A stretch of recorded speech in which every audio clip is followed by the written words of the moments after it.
The winter of 1872 did not arrive in Iron Creek Ridge the way winters were supposed to arrive.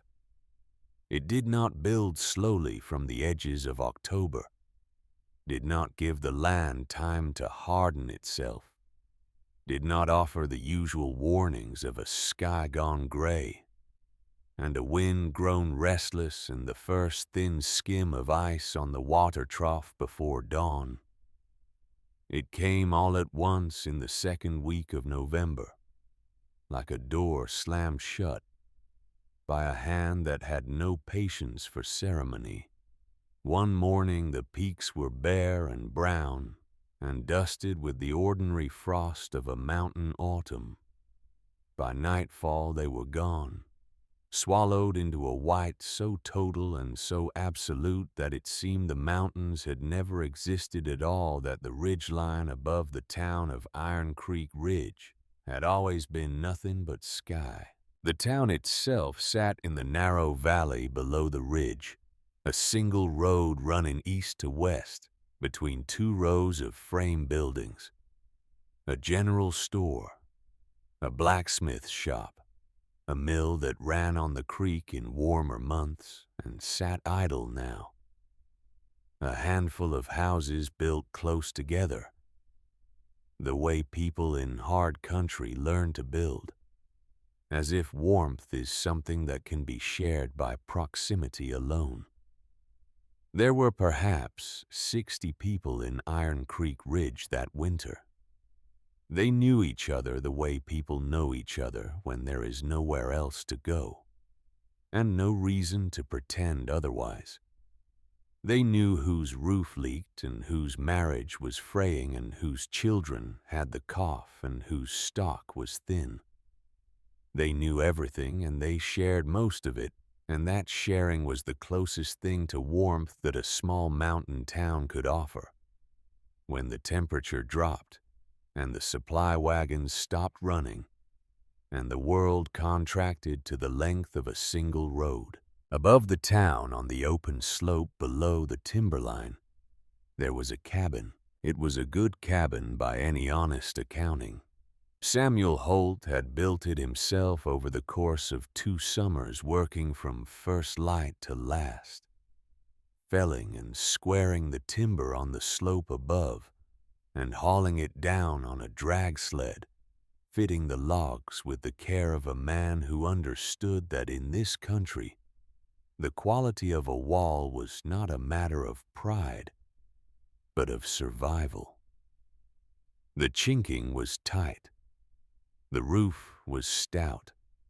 The door hung true and sealed flush in its frame. He had built a stone fireplace at the north end of the main room wide enough to take a 4-foot log, and the flue drew clean and strong in every wind he had tested it against. He had been proud of that cabin. He had every reason to be. What he had not accounted for, and what he had no way of knowing until it was too late, was the direction. The cabin faced west. In summer, this meant long golden evenings and a view down the valley that stretched 30 miles to a horizon blued with distance. In autumn, it was fine, the light warm and slanted, and the shadows long across the meadow grass. But in winter, when the prevailing winds came howling down from the northern peaks and bent hard around the shoulder of the ridge before driving straight into the west-facing slope, with everything they had gathered in their long run across open country, that orientation became the difference between shelter and exposure. The wind found the cabin the way water finds the lowest point in a landscape. It found every seam, every gap between log and chinking, every place where the wood had swelled and then shrunk with the changing of the seasons, and left behind a space too small to see, but large enough to matter. It found these places, and it worked at them patient and methodical. the way cold always works without anger, without rest, simply applying itself until the thing in its way began to fail. Clara Holt had seen this coming. She had known it from the autumn of their first year on the slope, when she had stood outside one evening in October and watched the way the wind moved through the grass of the meadow, the way it swirled at the base of the slope before correcting itself and driving hard against the cabin wall. She had stood there for a long time, with her hands at her sides and her face turned into the wind, and something calculating and quiet moving behind her eyes. She had thought about the orientation, about the angle of the ridge above, and the way it would funnel the winter wind directly into the wall, with no break and no shelter. She had thought about this in the way she thought about most things precisely, and without sentimentality, following the geometry of it to its conclusion. And then she had gone inside and said nothing. She had said nothing because Samuel was proud of that cabin, because he had built it with his hands over 2 summers while she watched and helped where she could, and he had never once asked her to assess the site, had never thought to ask.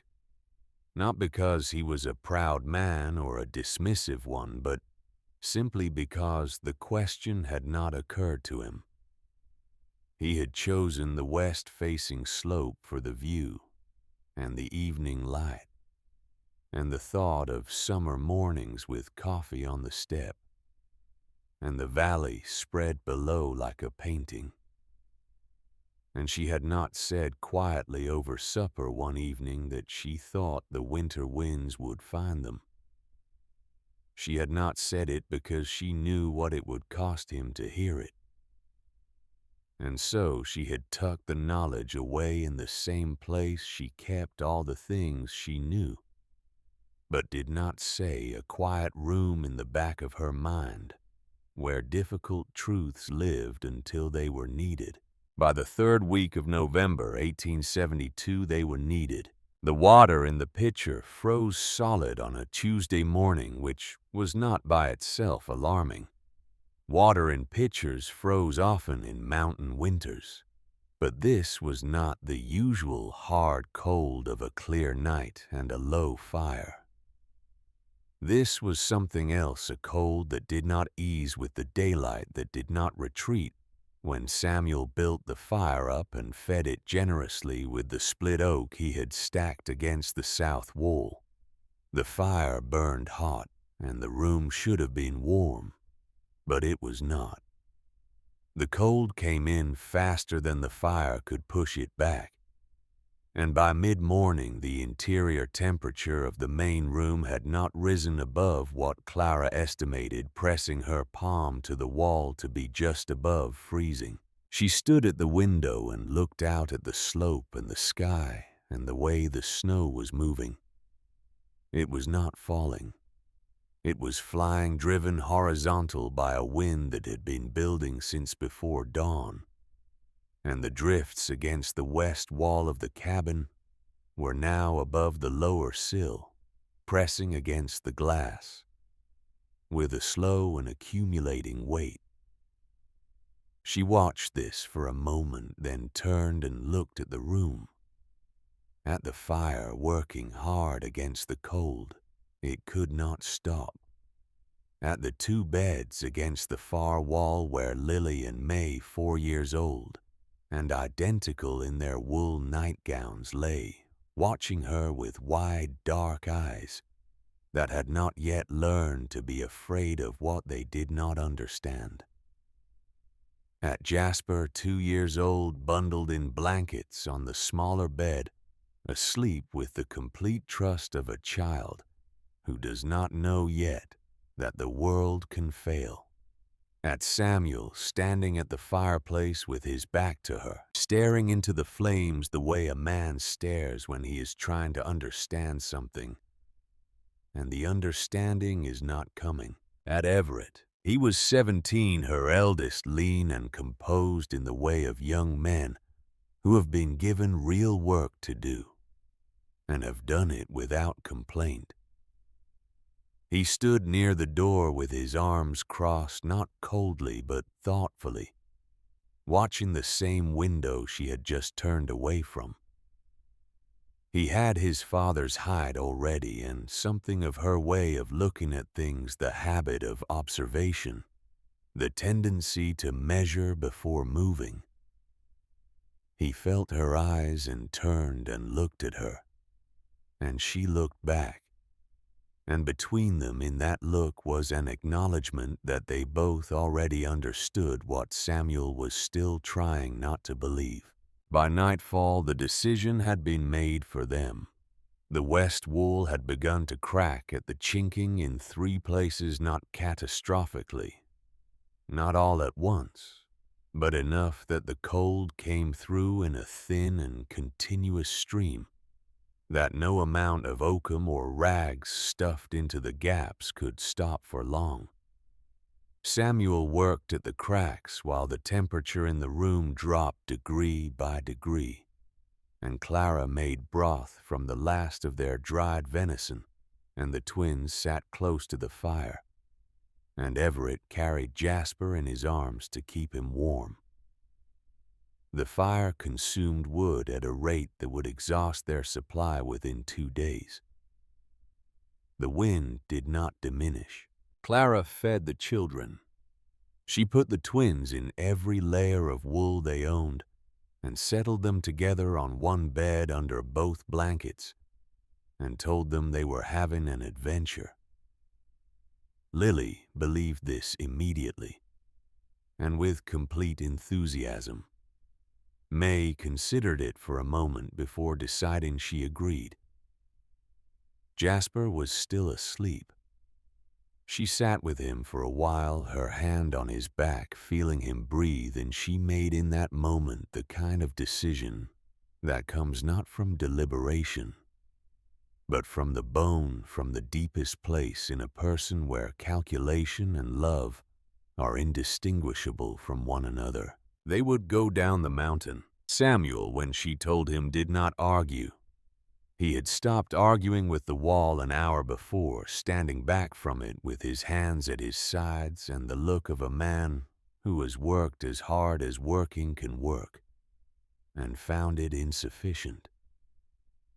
He looked at Clara, and she saw in his face something that frightened her more than the cold did not defeat exactly. But the proximity of it, the way a man looks when the thing he has built and trusted and taken pride in has been revealed to him as inadequate. It was the look of a man encountering the limits of his own capability. And Samuel Holt was not a man who had encountered those limits often. She touched his arm. She said only that they needed to get the children down. He nodded, and the nod was enough. They packed by lamplight. Oilcloth bundles, one for the food, and tools, one for the blankets, and clothing, one small one that Clara packed herself, while Samuel brought the sled around from the lee side of the cabin. She did not put much in this bundle. A change of clothes, the small brass compass that had been her father's, and at the bottom, wrapped in a square of dark wool, a folded packet of papers that she had carried in the same manner for 15 years through 2 moves and 1 flood, and the ordinary erosions of a life lived in hard country. She packed this packet without looking at it, working by touch, pressing it flat, and settling the wool around it with a deliberateness that had nothing to do with urgency. Then she tied the bundle and put it on close against her body beneath her coat. The descent was the hardest thing any of them had done. The sled was built for cargo, wide and solid, and it moved reasonably well in the packed snow of the upper track. But lower down, where the wind had sculpted the drifts into unpredictable terrain, It caught and tilted, and had to be steadied and righted. And the cold on their faces was something beyond ordinary discomfort, something that had intent behind it, that wanted to stop them and would settle for nothing less. Everett went ahead, breaking trail, driving his feet into the snow up to the knee with each step, compressing a path that the sled runners could follow. Samuel steered from behind. Clara walked beside the sled with one hand on its rail, the other arm around the bundle that held Jasper, who slept against her chest. Through most of the descent in that extraordinary way of very young children, trusting the warmth of his mother's body more completely than he trusted anything else in the world, Lily and May rode on the sled's cargo bundled between the oilcloth bags. May kept her eyes open the whole way down, watching the dark shapes of the trees and the white expanse of the slope and the pale glow of Iron Creek Ridge below them. Its few lit windows small and steady in the dark, like embers that had not yet gone out. Lily slept almost immediately after they started, her head against May's shoulder, her breathing steady and slow, which was either a gift or a proof of something their mother chose not to examine too closely. It took them nearly 2 hours. When they reached the last fence line at the edge of town, Clara stopped and looked back up the slope. The cabin was invisible in the dark and the blowing snow. She could not see it, but she knew its location, as precisely as she knew the location of every structural element she had ever studied by geometry, by angle, by the relationship of one fixed point to another. She knew where it stood. She knew what was happening to it. And she knew with the same quiet certainty she had carried since that October evening 5 years before, that it had always been going to fail. She turned and followed her family into town. Agnes Ward kept a house at the western edge of Iron Creek Ridge, a low 2-story frame building set back from the road behind a stand of cottonwoods that broke the wind enough to make the front porch survivable in weather that would otherwise discourage lingering. Agnes was 53, a widow of 6 years, lean and deliberate in her movements, with a face that had been weathered not into hardness but into a kind of settled expressiveness. The face of a woman who had stopped pretending that life was anything other than exactly what it was, and had found this not depressing but clarifying.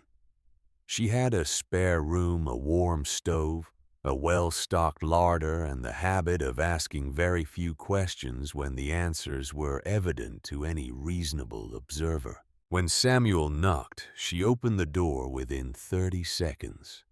She looked at the 5 of them, at the ice in Samuel's beard, and the red of Everett's face, and the wide eyes of the twins, and Clara standing slightly apart from all of them, with Jasper sleeping against her chest, and that particular quality of stillness around her that Agnes had noticed the first time they met. Agnes stepped back from the door and opened it wide and said that there was broth on the fire.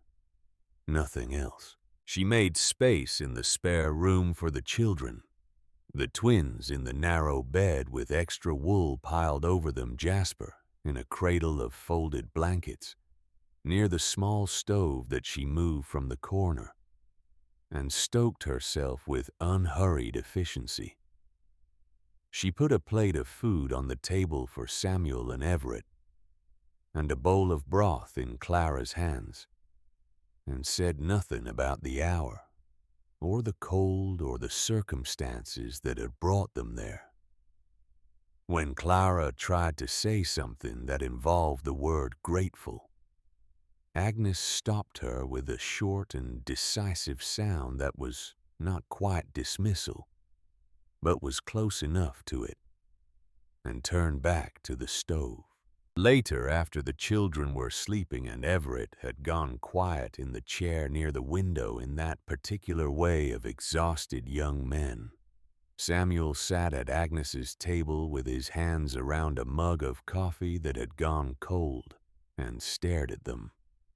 They were large hands, calloused and scarred in the specific geography of a man who worked timber and stone the old seam along the right palm from a chisel that had slipped in the second year of their marriage. The thickened knuckle on the left index finger that had never quite healed right after the incident with the wagon wheel, the winter before Lily and May were born. He knew these hands the way a man knows his tools. He had trusted them. He had believed in the unreflective way of people who have always found their capabilities adequate to their circumstances, that what these hands could build would be sufficient. He was sitting with the knowledge that he had been wrong. Clara watched him from across the table. She had known him for 18 years, had married him at 20, and grown alongside him through everything that growing alongside a person in hard country entails: the seasons of plenty and the seasons of scarcity, the children, the moves, the small accumulated negotiations of a shared life. She knew his silences the way she knew the weather on the ridge by texture and temperature, and the particular quality of the air around them. This silence was not the silence of a man who had nothing to say. It was the silence of a man who was afraid that what he had to say was that he had failed. She reached across the table and set her hand on top of his. He looked up. She held his gaze for a moment, and then she reached into the breast of her coat with her other hand and withdrew the wool-wrap packet and set it on the table between them. He looked at it. It was old, whatever was inside. The wool was worn thin at the folds. The color faded from what had once been dark green to something closer to gray. It had the look of something that had been handled and refolded many times over a long period of time. He looked at her. She unwrapped it slowly without ceremony, peeling back the layers of wool to reveal a packet of papers folded together and tied with the length of thin leather cord. She untied the cord and unfolded the papers and smoothed them flat on the table between them, and the lamplight fell across them, and Samuel leaned forward. They were drawings.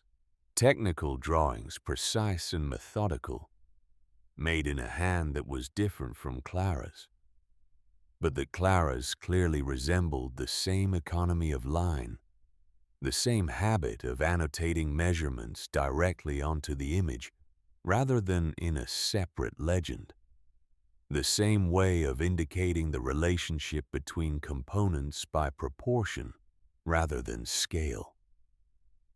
The paper was old, brittle at the edges, browned at the creases where it had been folded and unfolded over the years.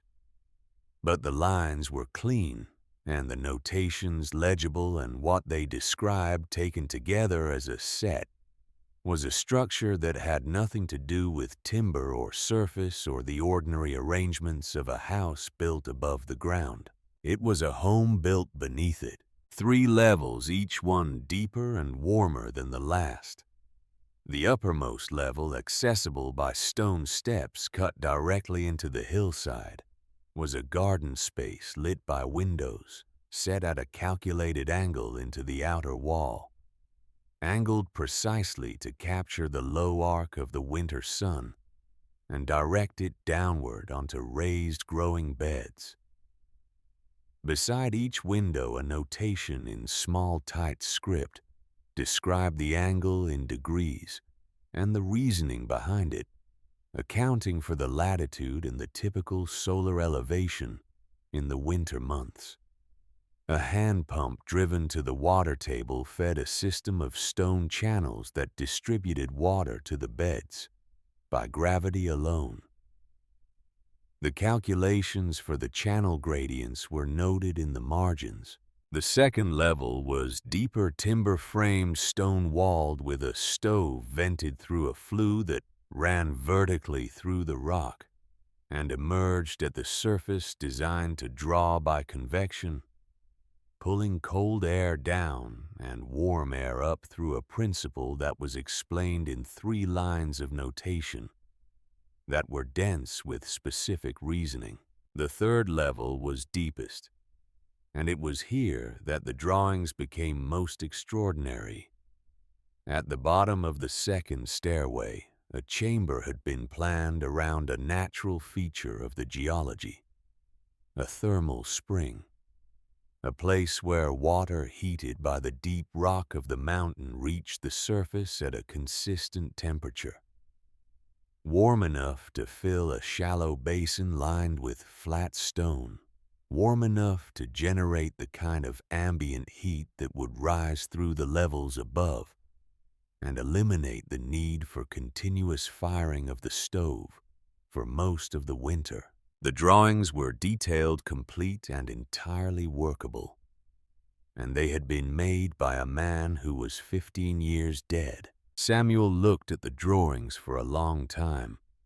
He looked at the notations and the calculations and the careful geometry of the window angles. He looked at the handwriting, which was not Clara's, but which had clearly shaped hers. He turned the pages, slowly examining each one, and his face changed as he read in the way that faces change when a person is not just receiving information, but reorganizing their understanding of something they thought they already knew. He looked up at her. She met his eyes. She said her father had spent 12 years studying the geology of mountain country in Colorado. He had been a man of considerable learning, largely self-taught, who had read widely in the literature of natural philosophy and applied what he read with a methodical seriousness that most people who knew him had found eccentric, and a small number had found brilliant.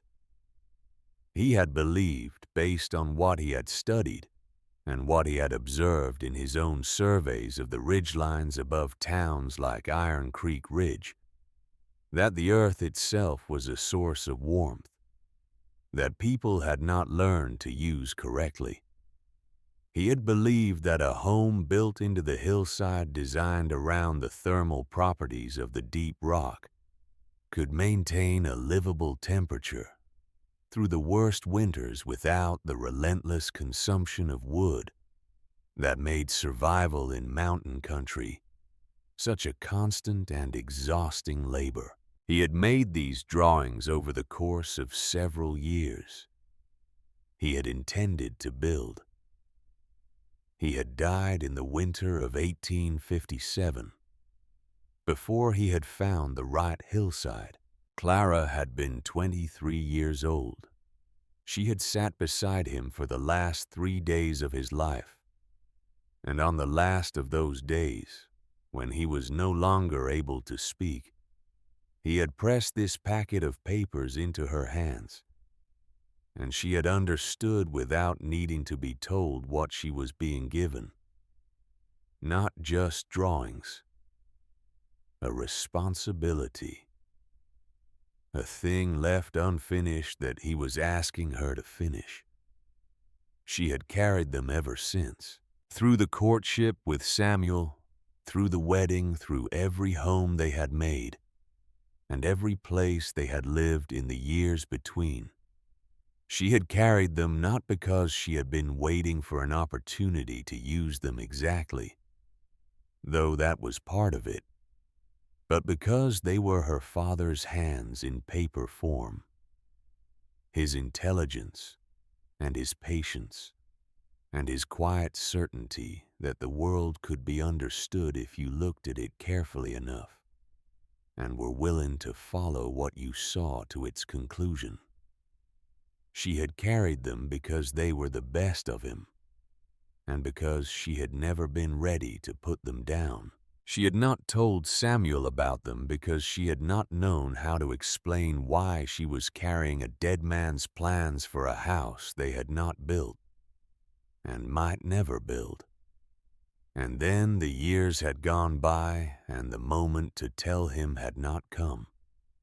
And the papers had become something she stopped thinking of as a thing that needed explaining and started thinking of as simply a part of herself, the way a person stops noticing a scar that has been there long enough. She watched him as all of this settled over him. She watched him absorb it. She watched him understand not just what the papers were, but what it meant that she had been carrying them. What it meant about the kind of woman she was, and the kind of life she had been living alongside him, that he had not known was there. He was quiet for a long time. Then he reached out and turned the drawings so that they faced him more directly, and he leaned forward over them, and his eyes moved across the pages with the focused attention of a man who is not reading but calculating, converting what he sees into a physical reality, testing it against his knowledge of materials and methods, and the specific challenges of the terrain he knew from years of working the ridgeline above this town. After a while, he said that the first thing they needed to find was the hillside. His voice was steady. There was something in it that was new, or perhaps not new, but visible in a way it had not been before, a quality of clarity of direction, of a man who has just been shown what his work actually is and recognizes it. Clara said she thought she already knew where to look. He nodded, and the nod was the completion of something. She showed the drawings to Everett before she put them away. She waited until the next morning when Samuel had gone to the general store to see about trading the last of their salted elk for flour and lamp oil. And Agnes had taken the twins to see the mill wheel frozen in the creek, a piece of winter theater that Lily had apparently been requesting since they arrived.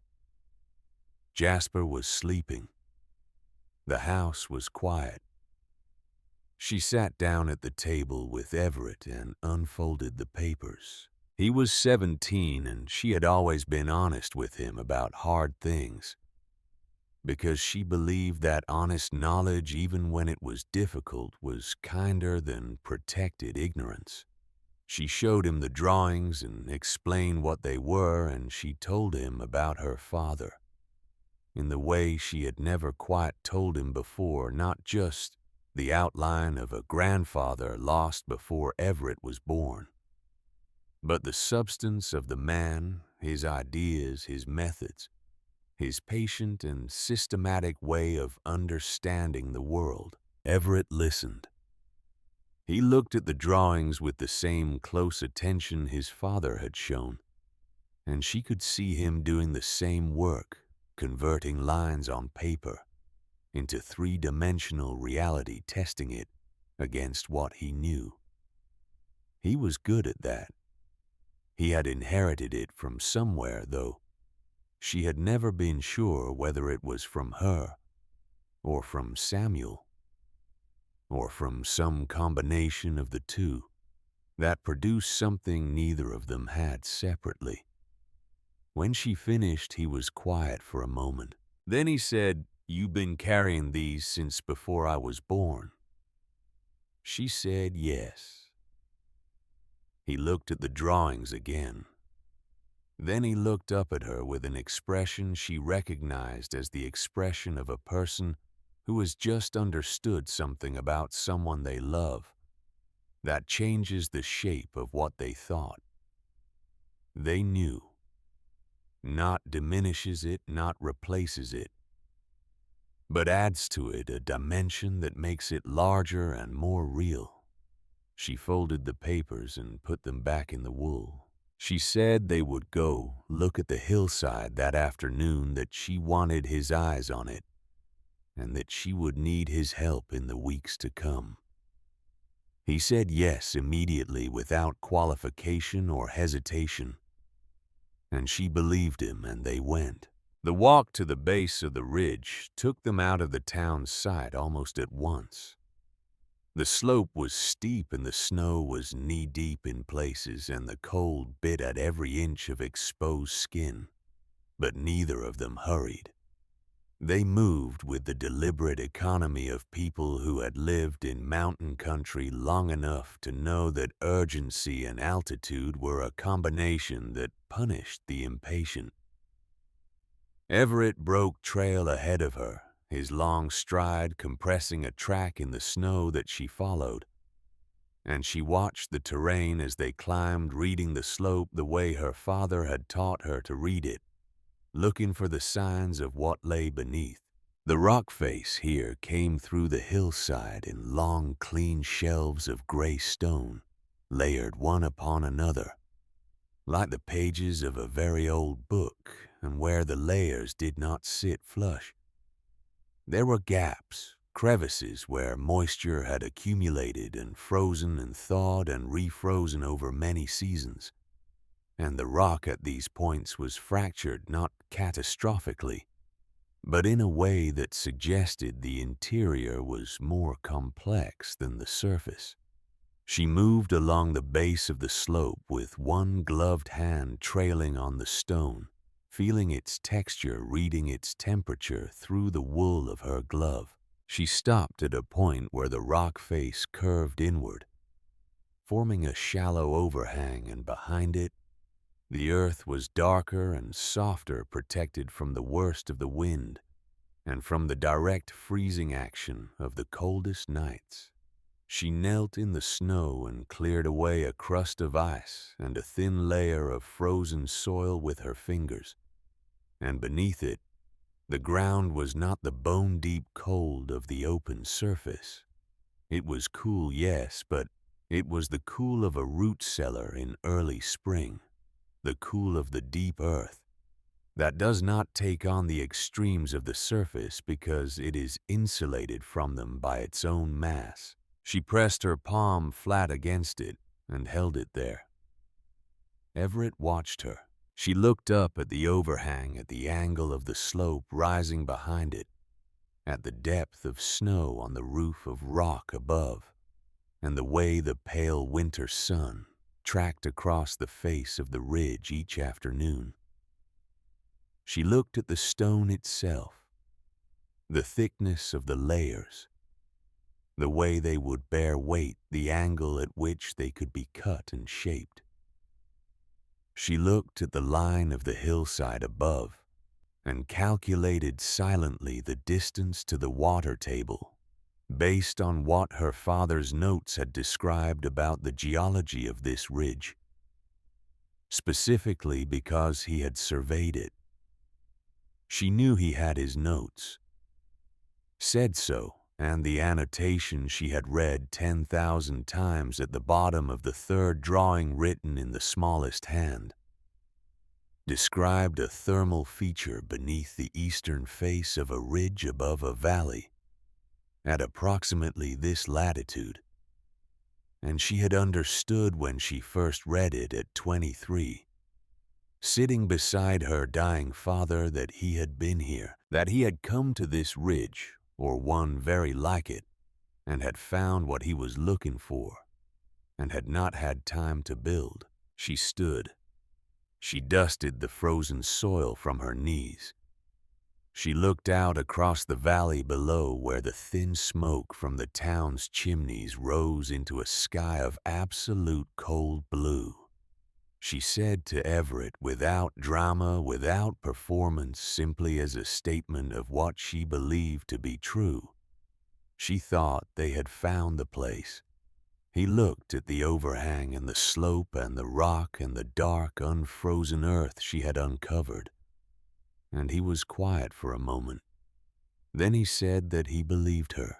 They stood there in the cold for a while, both looking at the hillside, and there was between them in that moment the particular quality of a thing understood before it has been spoken. A shared recognition that is not excitement exactly, but is something more durable than excitement. Something that has the weight of commitment in it. The weight of work that has not yet begun but already knows its direction. Then they went back down to town. That evening, while Agnes kept the children and Samuel sat with his coffee and his quiet, the word began to move through Iron Creek Ridge in the way that words move in a town of 60 souls. Not all at once, but in increments passing from mouth to mouth, the way a lantern passes from hand to hand in the dark, each person adding a small increment of light and a small increment of distortion to whatever they had received.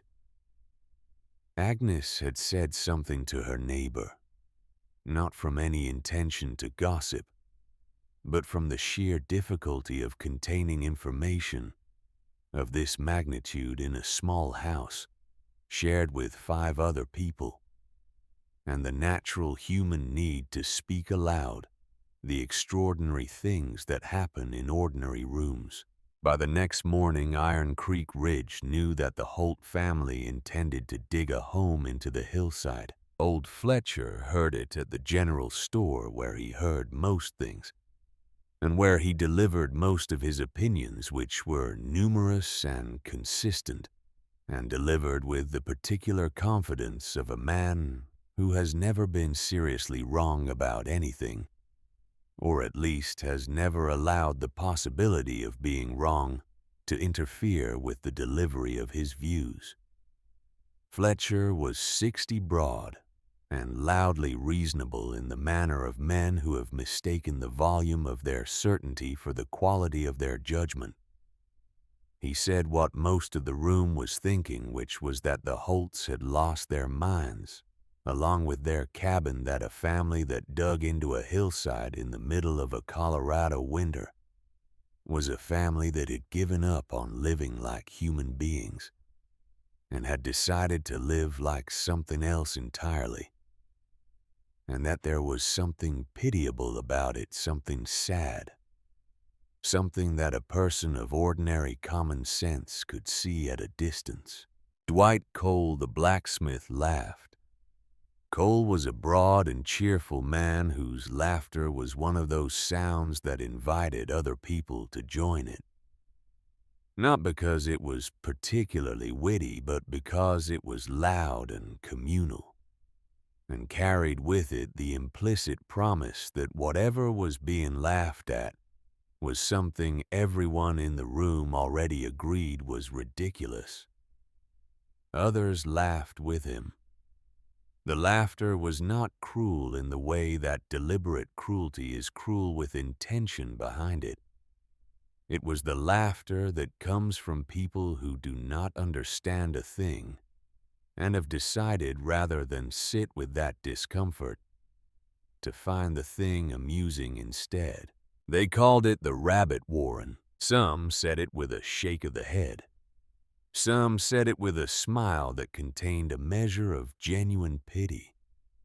A few of the women in town not unkindly spoke to Clara when they saw her at the store, asking in gentle voices whether she and Samuel had considered simply taking a room in one of the frame houses for the winter, somewhere warm and above ground, somewhere that would not require a family with 4 young children to spend the coldest months of the year digging in a frozen hillside like animals retreating from something they could not face. Clara thanked them for their concern. She did not explain. She did not argue. She bought her salt and her lamp oil and carried them back up the ridge. She did not tell Samuel what had been said in town, because there was nothing to tell that he did not already know, and because the part of her that had been carrying her father's drawings for 15 years had learned in that long carrying to be unmoved by the opinions of people who had not yet seen what she had seen. What she did not know in those first days was what her son had done. Everett had a friend in Iron Creek Ridge, the son of a merchant family, a boy of his own age named Garrett, who had grown up in the town and knew everyone in it, and had the ease of a young man who had never had to worry very much about the things that Everett had always had to think about. Garrett was not unkind. He was simply comfortable, and comfortable people sometimes say things that they do not fully understand will hurt, because they have not had enough experience with the particular vulnerability they are reaching toward. Garrett said to Everett on the third day after the descent from the cabin that he had heard what the Holts were planning to do. He said it without cruelty, which was in some ways worse as simple fact, as the news of an event whose outcome was already obvious to any reasonable observer. He said that he thought it was going to be hard for Everett that the other boys in town were already talking about it, that the words they were using were not kind. He said that if Everett wanted, there might be a way to distance himself from the plan to make clear to people that he had reservations, that he had not been consulted. Everett said nothing for a moment. He was 17 and he was proud, and he had spent the last 3 days watching his father sit in silence at a widow's table and his mother carry a secret she had carried for 15 years, and his younger siblings sleep through a cold that could have killed them, and something in him had not yet settled into its final shape. He was not yet certain of what he was. He was the sum of his exhaustion, and his love, and his shame, and his fear of what the boys in town saw when they looked at him. And that sum added up in that moment to a boy who was not yet entirely the man he would become. He went with Garrett to Fletcher's store. He said, standing near the back counter with the smell of tobacco and dried goods around him and 2 other boys his age watching from the corner, that he thought his mother might be wrong. He said it quietly and without commitment, more as a concession than a conviction. But he said it, and once it was said, it was in the room available to everyone who heard it. Fletcher looked at him over the counter with the look of a man who is satisfied to have his opinion confirmed by a new source. Everett walked home in the late afternoon light, and the cold on his face was not entirely from the temperature, and his feet were heavier on the snow than they had been on the way out. Agnes's house was warm when he came in. The twins were at the table with a cup of warm cider each, watching the steam rise with the solemn attention of children, for whom steam is still a novelty. Samuel was not there. Agnes was moving between the stove and the larder with the quiet efficiency of a woman in her own house, and Clara was sitting at the table in the lamplight, alone in the far corner, her hands flat on the surface before her. The wool-wrapped packet was beneath her hands. Her eyes were closed. She was not sleeping.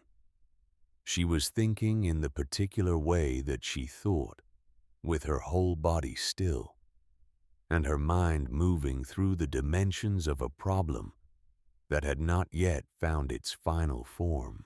She looked in the amber light of Agnes's lamp like a woman who had been waiting for a long time, and was still waiting and was not afraid of the waiting. Everett stood in the doorway and looked at her. She did not open her eyes, but something in the room shifted slightly, the way air shifts when a door is opened somewhere in a house, and you feel the change before you see its cause. He looked at his mother sitting alone with the drawings of his grandfather under her hands, and he thought about what he had said at Fletcher's store, and the weight of it was not comfortable. It was the weight of a thing done in haste that cannot be undone, that has to be lived with until something larger covers it, or until the man you are becoming is large enough to stand beside what you did without flinching. He took off his coat and hung it by the door. He sat down across from her and waited until she opened her eyes. When she did, she looked at him for a moment with the particular quality of attention she gave to things she was reading, patient and complete, taking in more than just the surface. Then she said that she was going to need help with the window calculations in the morning, that the angle had to be right, within a degree or two, or the winter light would not reach the beds. She said that Everett's eyes were better than hers for distance measurement, and that she thought he would be useful on the slope. She did not ask where he had been. She did not ask what he had said. She offered him instead a task. He said, "I'll be there." She nodded and looked back down at the drawings, and the lamplight moved across the paper in the draft from the window. And outside the wind was building again for another night of cold that did not know when to stop. And somewhere up on the ridge above the town of Iron Creek Ridge, the dark hillside was sitting in its own deep warmth, holding the heat of the earth in its ancient stone, waiting patiently for the hands that would learn to find it. The work would begin in the morning.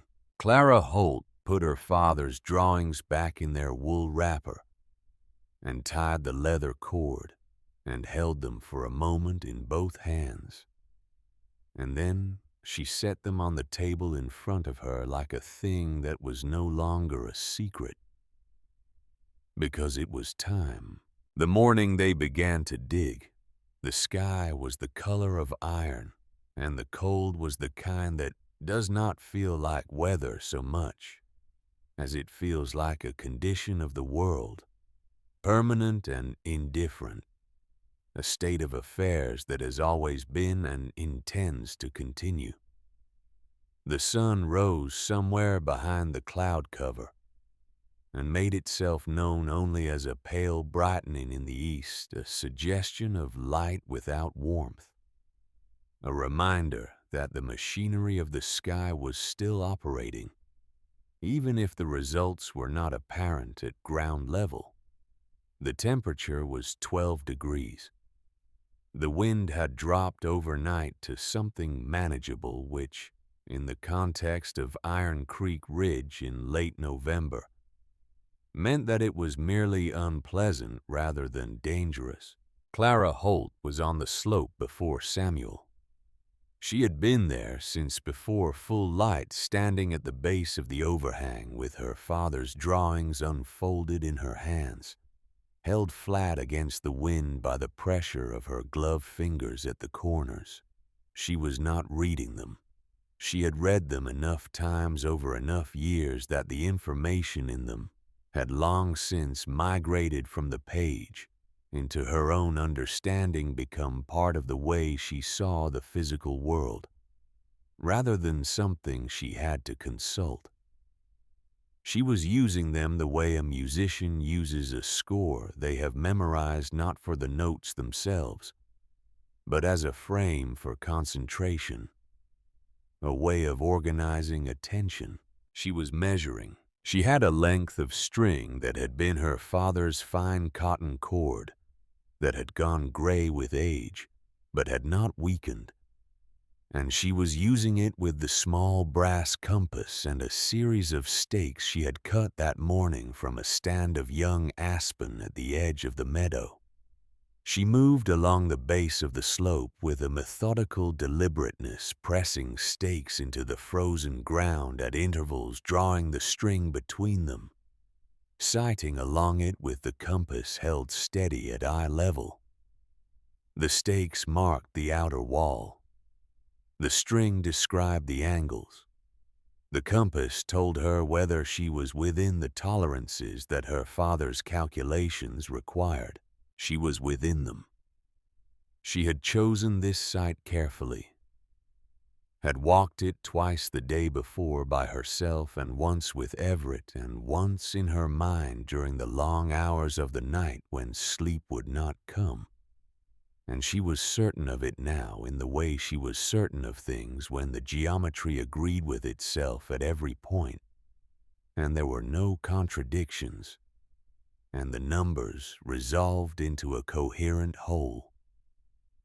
The outer wall of the first level would run along this line. The windows would be cut at this angle. The sun in December and January, tracking low across the southern sky, would enter through those windows at precisely the inclination needed to fall on the growing beds below. She had done the calculations for the sun's angle herself, working from the principles her father had taught her. And from the almanac Agnes kept on the shelf above the kitchen stove, which listed the solar elevation for various latitudes at various times of year, with the matter-of-fact precision of a document that has no interest in being impressive, and simply records what is true. She had converted the almanac's numbers into the angle of cut needed for each window frame, accounting for the thickness of the stone, and the depth of the well, and the reflectivity of the white-painted inner surface she intended to line each well with, to maximize the diffusion of the light that came through. She had checked the calculations 3 times. They were right. Samuel arrived at sunrise with Everett and the tools, the picks and chisels and the long iron pry bars that would be needed to work the stone loaded on the sled that had brought them down the mountain. He looked at the line of stakes and the drawn cord and stood for a moment taking it in, reading the geometry the way he had learned to read Clara's work over 18 years of marriage, not as an abstraction, but as a set of instructions written in the language of space and angle and material properties. He said nothing. He pulled on his heaviest gloves, picked up the largest pick, and drove it into the frozen surface at the point Clara indicated. The first blow rang out across the slope and down into the valley below, clean and hard, and carrying through the still air. With the clarity of a bell, Everett heard it from where he stood setting the last of the stakes and looked up. Samuel drove the pick again. The frozen surface cracked a jagged line opening in the thin crust of ice and soil, and below it the earth was darker and softer exactly as Clara had described. Everett set down the stakes and picked up his chisel. They worked through the morning in the cold without stopping, the 3 of them falling into the rhythm that physical work imposes when the people doing it understand each other well enough not to need to talk. Samuel broke the frozen surface with the pick, working in long parallel lines across the face of the slope within the stakes Clara had set. Everett followed with the pry bar, levering out the cracked sections and clearing them to the side. Clara worked the outer edges, chiseling the margin lines with precision, keeping the geometry clean, cutting away the rough edges that Samuel's more powerful approach left behind. The rock beneath the topsoil was cooperative in a way that felt, Clara thought, like a kind of grace.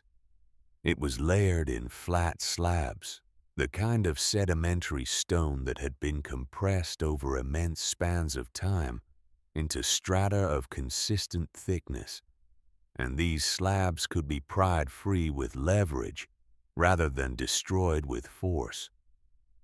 The top of each slab, once freed, was flat. The sides were straight.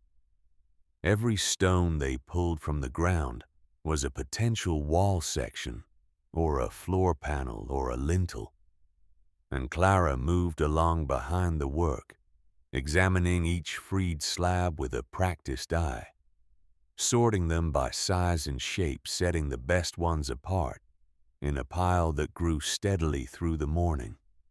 Nothing was discarded. Everything was assessed. This was her father's method, which she had internalized so thoroughly that she no longer thought of it as a method at all, but simply as common sense. By noon, they had cleared a trench 2 feet deep and 12 feet wide across the face of the slope, and the shape of the first level had begun to emerge from the hillside, like something that had always been there, waiting to be revealed rather than built. Clara walked its length several times, checking the walls against the stakes, adjusting the angles of the cuts that would later hold the window frames. She marked the stone with a piece of chalk she had gotten from Agnes, drawing lines that described the precise cuts she needed. She explained to Everett what each cut was for, not because she needed him to understand in order to make it, but because she believed that understanding the reason for a thing made the doing of it more precise, gave the hands something to serve beyond mere instruction. He listened carefully. He asked questions that were good questions, questions that came from genuine engagement with the problem, rather than from a desire to appear engaged. When she explained the principle behind the window angle, the relationship between the sun's winter elevation and the depth of the growing beds, and the need to maximize the duration of direct light on the soil surface, each afternoon he worked through the geometry himself, quietly tracing the angles with his finger in the air. And she could see him finding the logic of it and accepting it, not because she had told him to, but because it resolved correctly when he followed it. This was, she thought, the best thing about Everett. He was not credulous. He did not accept a thing because she said it was true. He accepted it when he had followed it to its conclusion and found the conclusion sound. This was not comfortable in a sun at times, but it was useful, and it was honest. And she valued honest things above comfortable ones. The work continued through the afternoon. By the time the light had faded to the point where further precision cutting was no longer possible, they had completed the outer wall of the first level to a height of 4 feet, and had cut the wells for 2 of the 3 windows. The stone walls were rough, but plumb-checked repeatedly against a level that Samuel had brought from the cabin before they left it. A simple brass instrument that had been one of his first professional purchases, and that he treated with a care that Clara had always found touching. Every course of stone was checked before the next was laid. Every joint was tight. When they came down the slope that evening, none of them spoke much. Not because there was discord between them, but because the work had been complete in itself, had taken everything they had to give, and left them with nothing extra for conversation. Samuel walked with his shoulders lower than usual, not from defeat, but from the honest depletion of a man who has worked at the edge of his capacity and is satisfied with that. Everett carried the tools on the sled, without being asked, navigating the slope with the sure-footedness of someone who is tired enough to have stopped thinking about the terrain and is moving on instinct and habit. Clara walked last, and she was the only one who looked back at the hillside before they left the slope. The overhang was dark against the paler darkness of the snow. The trench cut into the hillside was barely visible at this distance, but she could see its general shape, could see the clean line of the outer wall, and the gap where the window wells had been cut. It looked small from here. It looked like the beginning of something which was exactly what it was. She turned and followed her family down. The days that followed were the hardest work any of them had done. They were on the slope at first light every morning and off it only when the light or the cold made precision work impossible, which in the short days of late November was sometimes as early as 3 in the afternoon. They worked 6 days out of 7, resting on the 7th, not from religious obligation, but from the practical recognition that bodies have limits that cannot be negotiated away, and that the cost of ignoring them is paid in errors and injuries that set a project back further than the rest day they were meant to replay. Clara drove the work from inside it rather than from above it. She did not stand apart and direct.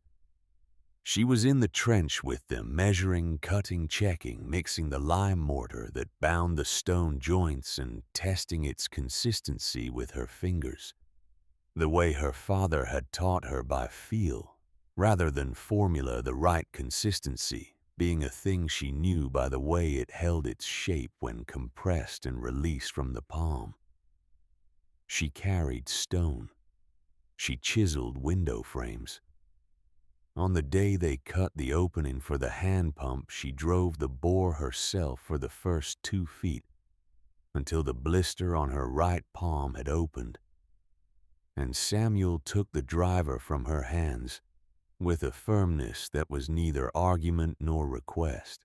She let him take it. She moved to the next task. The pump housing was one of Samuel's finest pieces of work in those weeks. He built it from the salvaged timber of a small outbuilding that had collapsed on the edge of Agnes's property the previous spring. Timber that Agnes had said explicitly they were welcome to use. He fitted the joints with the care he brought to everything structural, cutting the mortises by hand with a chisel and mallet, checking each one for fit before driving the tenon home. The brass cylinder and leather piston he had ordered from the supply merchant in town, trading labor for them at a rate he did not share with Clara, though she suspected from the amount of labor involved what the rate had been. When the pump was assembled and seated, and the pipe driven to the water table and the first clear water came up through the barrel, Samuel filled a bucket from it and brought it to Clara where she was working at the far end of the first level. She drank from the bucket. The water was cold and clean and tasted of stone, which was exactly what it should taste like. She nodded. Samuel took the bucket back. He did not smile particularly, but something around his eyes changed in a way that she had learned over 18 years to read as the equivalent of a smile in a man whose face did not naturally organize itself around that expression. The channel system was Clara's most precise work. Her father's drawings described the principle, the distribution of water from the pump through a series of stone-lined runnels that ran between the growing beds at a gradient sufficient to move the water by gravity alone. But the specific gradients had to be calculated for the actual dimensions of this first level. which differed slightly from her father's template. She worked out the gradients on a piece of paper Agnes provided, checking the arithmetic twice, then transferring the marks to the channel floor with chalk and a plumb line. Whenever it cut the channels according to her marks, and the first test of water ran along them and found the beds without pooling or stagnating, she felt a satisfaction that was quiet but very deep. The satisfaction of a calculation that has been trusted and has proven worthy of that trust. It was in the second week that the first sign of trouble appeared. Not in the structure, which was proceeding well within the tolerances Clara had set, but in the invisible structure of a family under pressure, which is always more fragile than the visible kind and more consequential when it fails. It was a Wednesday afternoon, the light fading early behind a high, thin overcast that had been building since noon. Everett was working on the interior partition wall of the first level, the low stone wall that would divide the growing area from the stairwell that descended to the second level below. It was detailed work requiring careful fitting of the stone to maintain both the plumb of the wall and the precise width of the opening that would accommodate the stone steps. Clara had marked the dimensions clearly. She had shown Everett the work twice. She had left him to it while she moved to the window frames. She heard the sound before she understood it. A dull impact and the crack of stone. Not the clean ring of a chisel on rock, but the irregular sound of a structural failure. She turned. Everett had lost control of a large slab while fitting it into the partition. The slab had slipped from his grip and fallen against the lower course of the wall, and the impact had displaced 3 of the fitted stones in the lower course, knocking them out of plumb, cracking the mortar joint that had been curing for 2 days, and leaving a section of the wall that would have to be taken apart and rebuilt from the second course up. He stood looking at it with his hands at his sides. Samuel, who had heard the sound from outside where he was working the flue shaft, came in. He looked at the wall. He looked at Everett. He set down the tool he was carrying with a precision that was more deliberate than the situation required, and his voice when he spoke was not loud, but it had an edge in it that had not been there before. The edge of a man who has been working at maximum capacity for 10 days and whose tolerance for additional difficulty is not what it would be under less demanding circumstances. He said that they could not afford to rebuild work they had already done. He said that the mortar for that section had been mixed from their third to last bag of lime, and that lime was not cheap and was not infinite. He said that if Everett was not able to hold the weight of the stone, he should say so, rather than attempting work that was beyond him. Everett said nothing.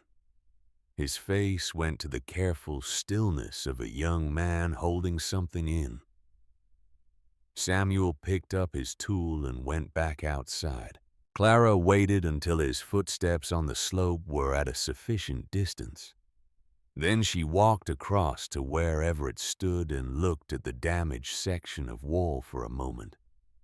The damage was real, but it was not catastrophic. It would cost them perhaps half a day of work to repair it, which was not nothing but was not a disaster either. She looked at Everett. She said, "Do you want to continue?" Not as a challenge, not as a test. She said it the way she said everything that mattered directly, and without softening, because she believed that the people she loved deserved the respect of being asked straight questions, rather than approached sideways with implications. He met her eyes, and something in the way she had asked it, the simplicity of it, the lack of accusation, unlocked something in him that had been under pressure for 10 days. Something that had been building since the afternoon at Fletcher's store, and had been sitting inside him ever since, like a stone he was carrying without any good reason, except that he did not know how to set it down. He told her what he had done. He told her about Garrett and Fletcher's store, and the two boys watching from the corner, and what he had said. And as he spoke, his voice had the quality of a person who is not asking for absolution, but is simply done with the weight of concealment, and is choosing honesty over comfort, because comfort in this case has stopped being available. He told her clearly and without embellishment, and when he finished, he was looking at the damaged wall rather than at her. Clara listened to all of it. She was quiet for a moment after he finished, not with the quality of anger gathering itself, which was the silence Everett was braced for, with the quality of someone who is thinking seriously about what to say, who is treating the moment as one that deserves consideration rather than reaction. Then she sat down on the flat stone that served as a work surface and folded her hands in her lap, and she told him about Ohio. Her father had tried once before, she said, not at Iron Creek Ridge, at a hillside in southeastern Ohio in the early 1850s, where he had identified a site he believed was suitable, and had spent 3 months constructing the first level of a structure very similar to what they were building now. He had worked largely alone on that project, with occasional help from neighboring families who lent their labor partly out of friendship and partly out of a curiosity that was not entirely free of the same quality of amused skepticism that Iron Creek Ridge was currently showing toward the Holts. He had gotten the outer wall to 4 feet. He had cut the window wells. He had begun to lay the floor of the growing beds. And then he had discovered that the aquifer he had calculated would supply the hand pump was not where his survey had indicated. It was 15 feet deeper than his calculations had predicted, in a layer of rock that was too hard for the equipment he had available to reach in the time he had before winter made the work impossible. The pump without the water table it required was useless. The entire water distribution system, which was the heart of the design's self-sufficiency, could not function. He had stood in the first level of the Ohio structure on an October morning and understood that he had made an error in his survey, and that the error was consequential and that the project as designed could not proceed. He had gone home. He had spent the winter reading and recalculating and revising the survey methodology. In the spring, he had gone back to the Ohio site, bored 3 test holes at different locations across the slope, found the actual depth of the water table, and revised the pump specifications to accommodate it. The following autumn, he returned to the site and completed the first level and began the second. He never finished it. The war intervened, and then his health, and then the move to Colorado, and then the thing that had taken him in the winter of 1857. But the Ohio structure still stood as far as Clara knew, its first and partial second levels intact, in a hillside above a river valley, waiting for someone to understand what it was. She told Everett this not to comfort him, but because it was relevant, because the lesson it contained was the lesson she wanted him to hear, and it was a lesson that could only be heard if it was true. And it was true.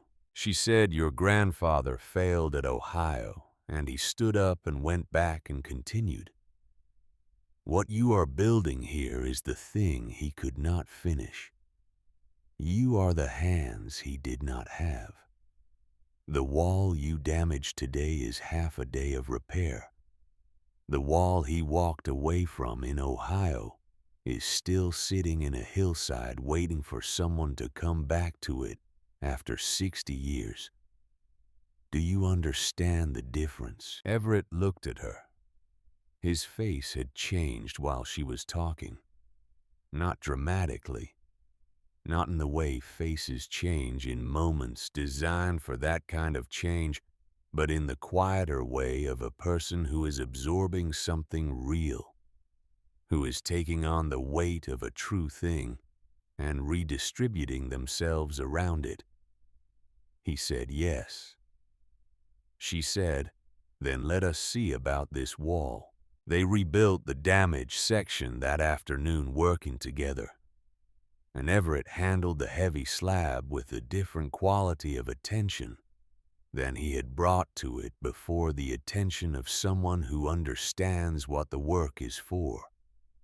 The wall came together properly this time, plumb and tight, and by the time Samuel came back in from the flue shaft, the repair was nearly complete, and the section looked as though the incident had not occurred.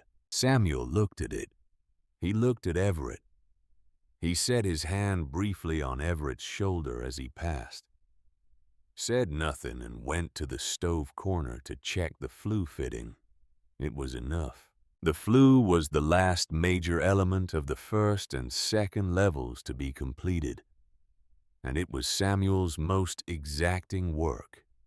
It ran vertically from the stove that would heat the living quarters up through the rock of the hillside and emerged at the surface through a fitted stone chimney, capped with an iron hood that Samuel had traded for at Cole's smithy, a transaction in which Cole had said nothing about the project and Samuel had said nothing about the laughter, and the iron hood had changed hands for a fair price, and the exchange had been civil, if not warm.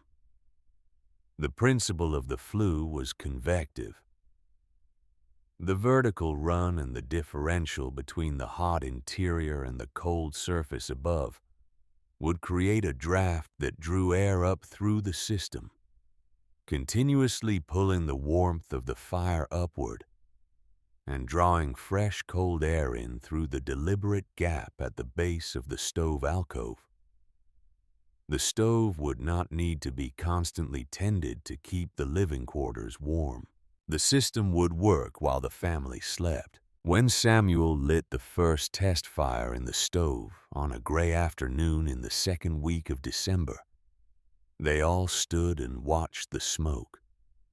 It rose from the surface chimney in a thin, clean column, steady and unhurried. Not the erratic pull of an indifferent draft, but the consistent draw of a system working as designed. The smoke rose and kept rising, and the air in the living quarters, already noticeably warmer than the surface above it, grew warmer still. And Everett, who was standing near the entrance to the stairwell with his arms crossed and his face tilted upward, watching the smoke at the surface, said nothing, but his face held the look of a person who has just seen a thing work. The living quarters came together in the days that followed, and this part of the work was different from the excavation and the stonework, quieter and more intimate, the work of making a space habitable rather than merely structural. Samuel built the 2 bed frames from pine that he had milled himself from timber, salvaged from the slope above, simple and solid, fitted with rope supports, woven in a pattern that distributed weight evenly. Clara laid them with the wool blankets from the old cabin, rough from hard use, but clean and thick. A table and 4 stools came from the same pine. Shelves along the east wall held the jars and crockery and small household goods that made a family's space feel like itself. Clara hung a small mirror on the stone wall above the shelf, where the lantern stood not from vanity but from a principle of light. The mirror caught the lantern's glow and doubled it, sending it back across the room in a direction that opened the space, made it feel larger than its actual dimensions. She had learned this from her father, who had written in the margin of one of his notebooks that a room's warmth is perceived through its light as much as its temperature, and that a family in a warm room that feels dark will not feel as warm as a family in a slightly cooler room that feels bright. The room was not large, but it was well made, and it was cared for. And in the amber light of the evening lantern, it had the quality of a place where people could live with dignity, where the constraints of their circumstances were real, but were not permitted to become the defining character of the space. It was Clara who insisted on going deeper. She had been thinking about it since the early days of the project, since the first time she had knelt in the snow at the overhang and pressed her palm to the unfrozen earth, and felt the warmth that was not the sun's warmth, but the earth's own. Her father's drawings described the thermal spring as a theoretical element of the design, a feature he had reason to believe was present, based on his geological surveys, but had not confirmed by direct investigation. The note at the bottom of the third drawing, written in the small hand she had read 10,000 times, said only that the thermal feature was indicated at depth by the temperature gradient of the shallow soil and the mineral composition of the surface water in the spring 200 yards east of the site, and that if it was present, it would be found at a depth of 10 to 14 feet below the first level floor. She had not told Samuel or Everett about this note before they started. She had needed to be certain of the site first. She had needed to know that the upper levels were sound and that the work was real before she asked them to go deeper on the strength of a dead man's field notes. Now she knew. The upper levels were sound. The work was real. And it was time. She told Samuel on a Tuesday evening while the children were sleeping. She set the third drawing on the table and put her finger on the note in the margin and translated it aloud, in plain language, stripping the technical notation down to its essential claim. There was a thermal spring beneath the floor of the second level at a depth of 10 to 14 feet. And if they could reach it, it would change everything about the warmth of the structure. Samuel read the note himself. He read it twice slowly. Then he looked at the floor of the living quarters, which was stone, and below it more stone, and below that, if the note was right, something else entirely. He said, "Your father surveyed this site specifically." She said, "Yes." He said, "When?" She said, "I believe he came through this valley in the summer of 1854. There are entries in his journal from that period that mention the ridge and the thermal indicators. He did not name the town because the town was not yet here, but the description matches." Samuel was quiet for a moment. Then he said, "And you have known this was here the whole time we have been building?" She said, "I believed it was here. I could not be certain until we were close enough to test it." He looked at her for a long moment. Not with anger, not with accusation, but with the expression of a man who is understanding something about the person he has shared his life with that he should perhaps have understood sooner, and is not sure whether to feel grateful or humbled or some combination of the two. That doesn't have a name. He had known she was intelligent. He had known she saw things others did not see. He had not fully appreciated until this moment the scope of what she had been carrying. He said, "Then we go deeper." She nodded, and that was all that needed to be said. They began the deeper excavation the next morning, just the two of them at first, while Everett maintained the growing beds and tended to the tasks above. The floor of the second level was solid stone, and breaking through it was the hardest single piece of work the project had yet required. Samuel drove the chisel with the full weight of the 10-pound hammer, working methodically along the break lines that Clara chalked on the stone floor, and the sound of it rang through the second level, and up the stairwell, and out into the cold air above, in a continuous rhythmic report that was somehow both brutal and patient at the same time. They broke through the first layer in 4 hours. Below it was dense clay gray-brown and moisture-laden, packed with the weight of the stone above, and they worked through this with the long-handled spades filling buckets that Everett hauled to the surface. The clay gave way to a second layer of stone, this one softer and more fractured than the first, and Samuel's chisel found it more cooperative, the rock breaking in clean sections that could be lifted free and set aside. At a depth of 9 feet below the second-level floor, the temperature of the air in the shaft changed. Clara noticed it first.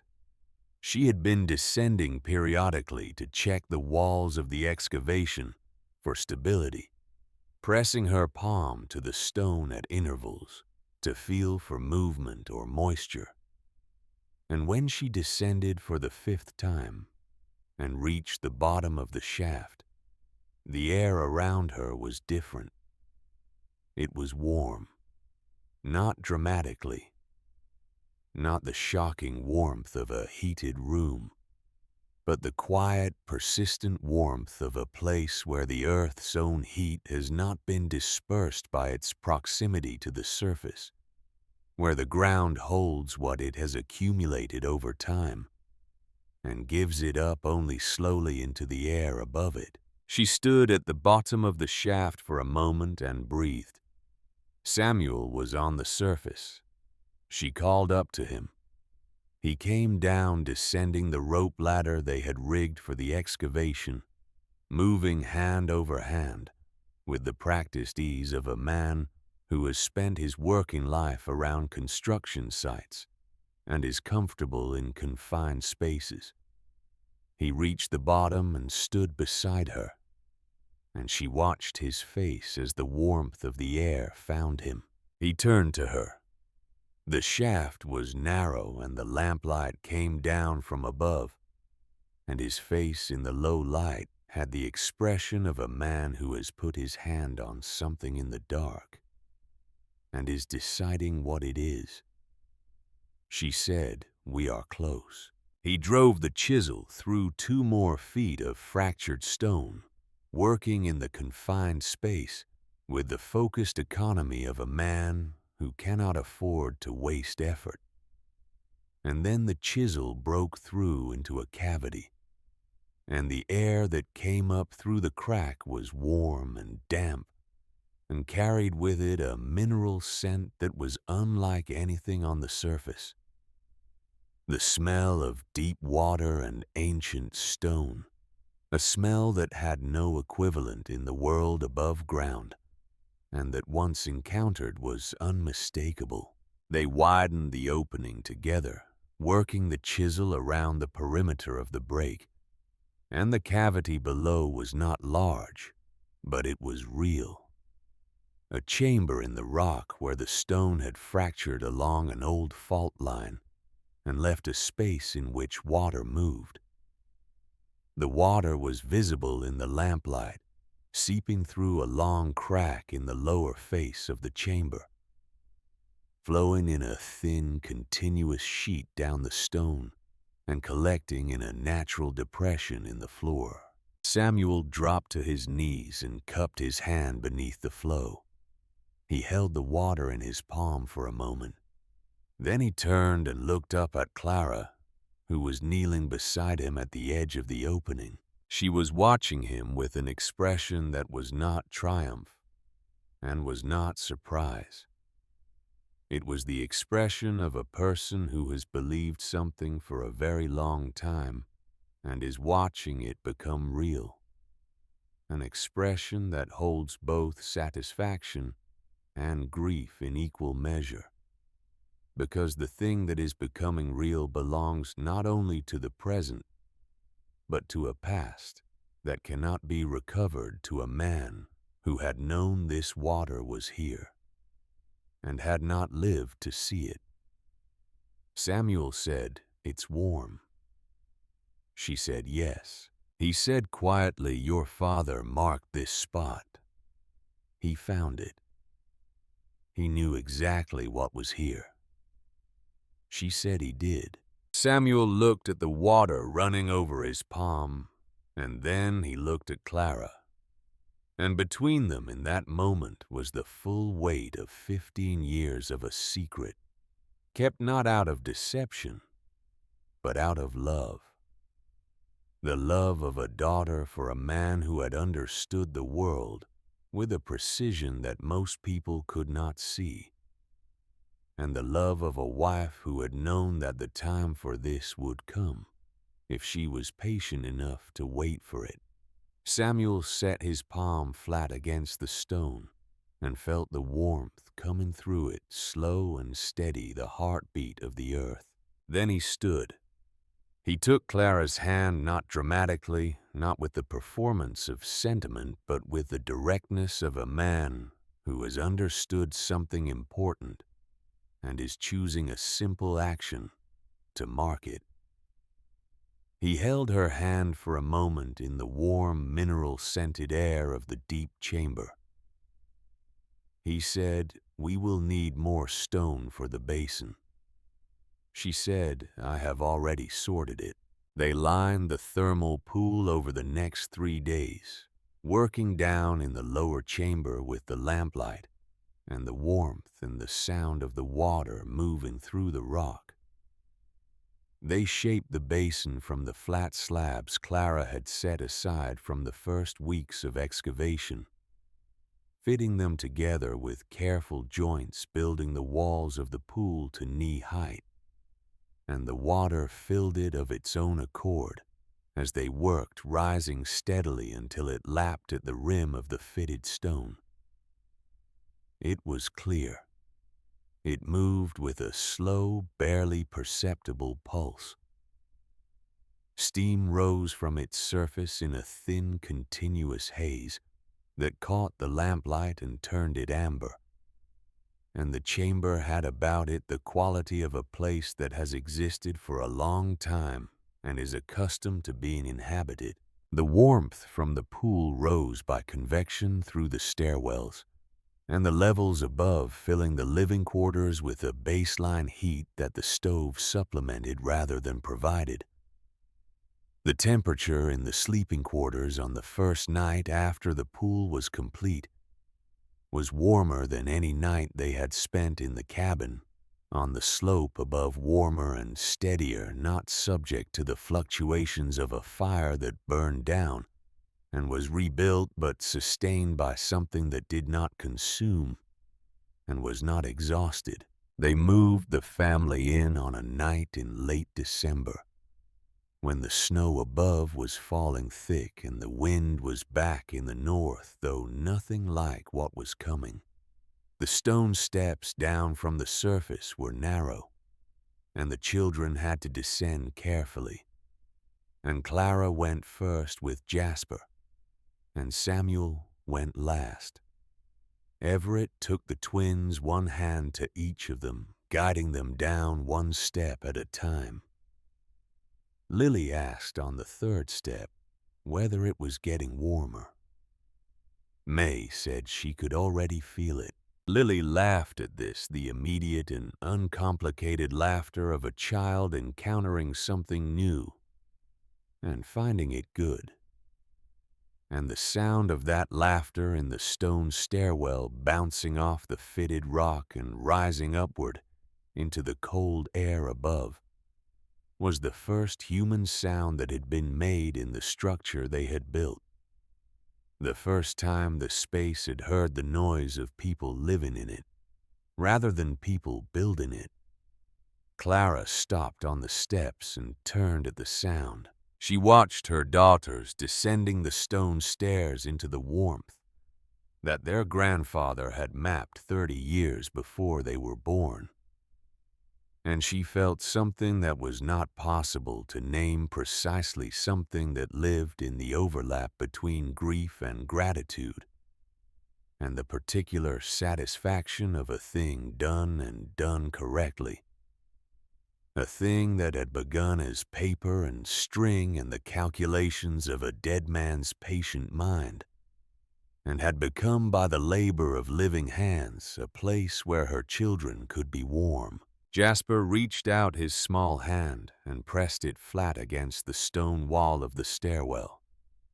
He held it there for a moment, feeling the warmth. Then he looked up at Clara with the expression of a 2-year-old who has encountered something he cannot explain and is checking whether his mother is surprised by it. She was not surprised. She smiled at him, the genuine and unperformed smile of a woman who has been waiting a long time for a particular moment and is now inside it.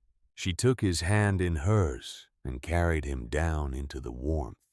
Samuel stood in the center of the living quarters after they had brought the last bundle down and the surface entrance had been closed against the wind. He stood in the middle of the room where the stove was burning, and the lantern was lit on its shelf, and the wool blankets were on the beds, and the kettle was on its iron arm, and he was very still. Clara watched him from the doorway. He looked at the room for a long time, at the stone walls that held the warmth and the fitted ceiling, and the shelf with its jars and crockery and the small brass compass that she had put there, among the other things, the compass that had been her father's and that she had used on the slope above.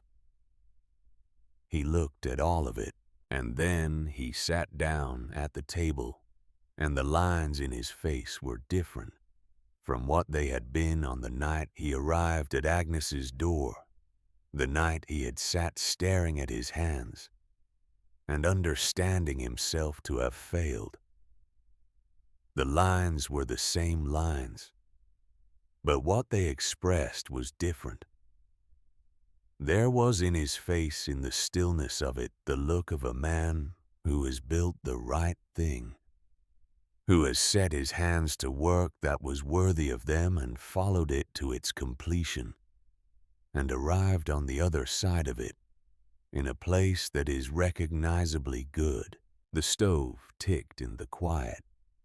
The twins were already asleep, warm for the first time in weeks, their breathing slow and even in the amber dark of the far corner. Jasper was in Clara's arms, fighting sleep with the stubborn persistence of a child who does not want to miss anything, his eyes opening and closing in irregular intervals. Everett sat on his bed along the wall, his long legs stretched out, looking at the ceiling with the expression of someone who is not yet ready to sleep, but is content to be still. Above them, through the stone and the earth and the snow that had been accumulating on the ridge since November, the wind moved across the surface of the mountain with the same indifferent force it had brought against the west-facing wall of the cabin on the slope finding gaps and working at them and demanding everything it could take from whatever stood in its way.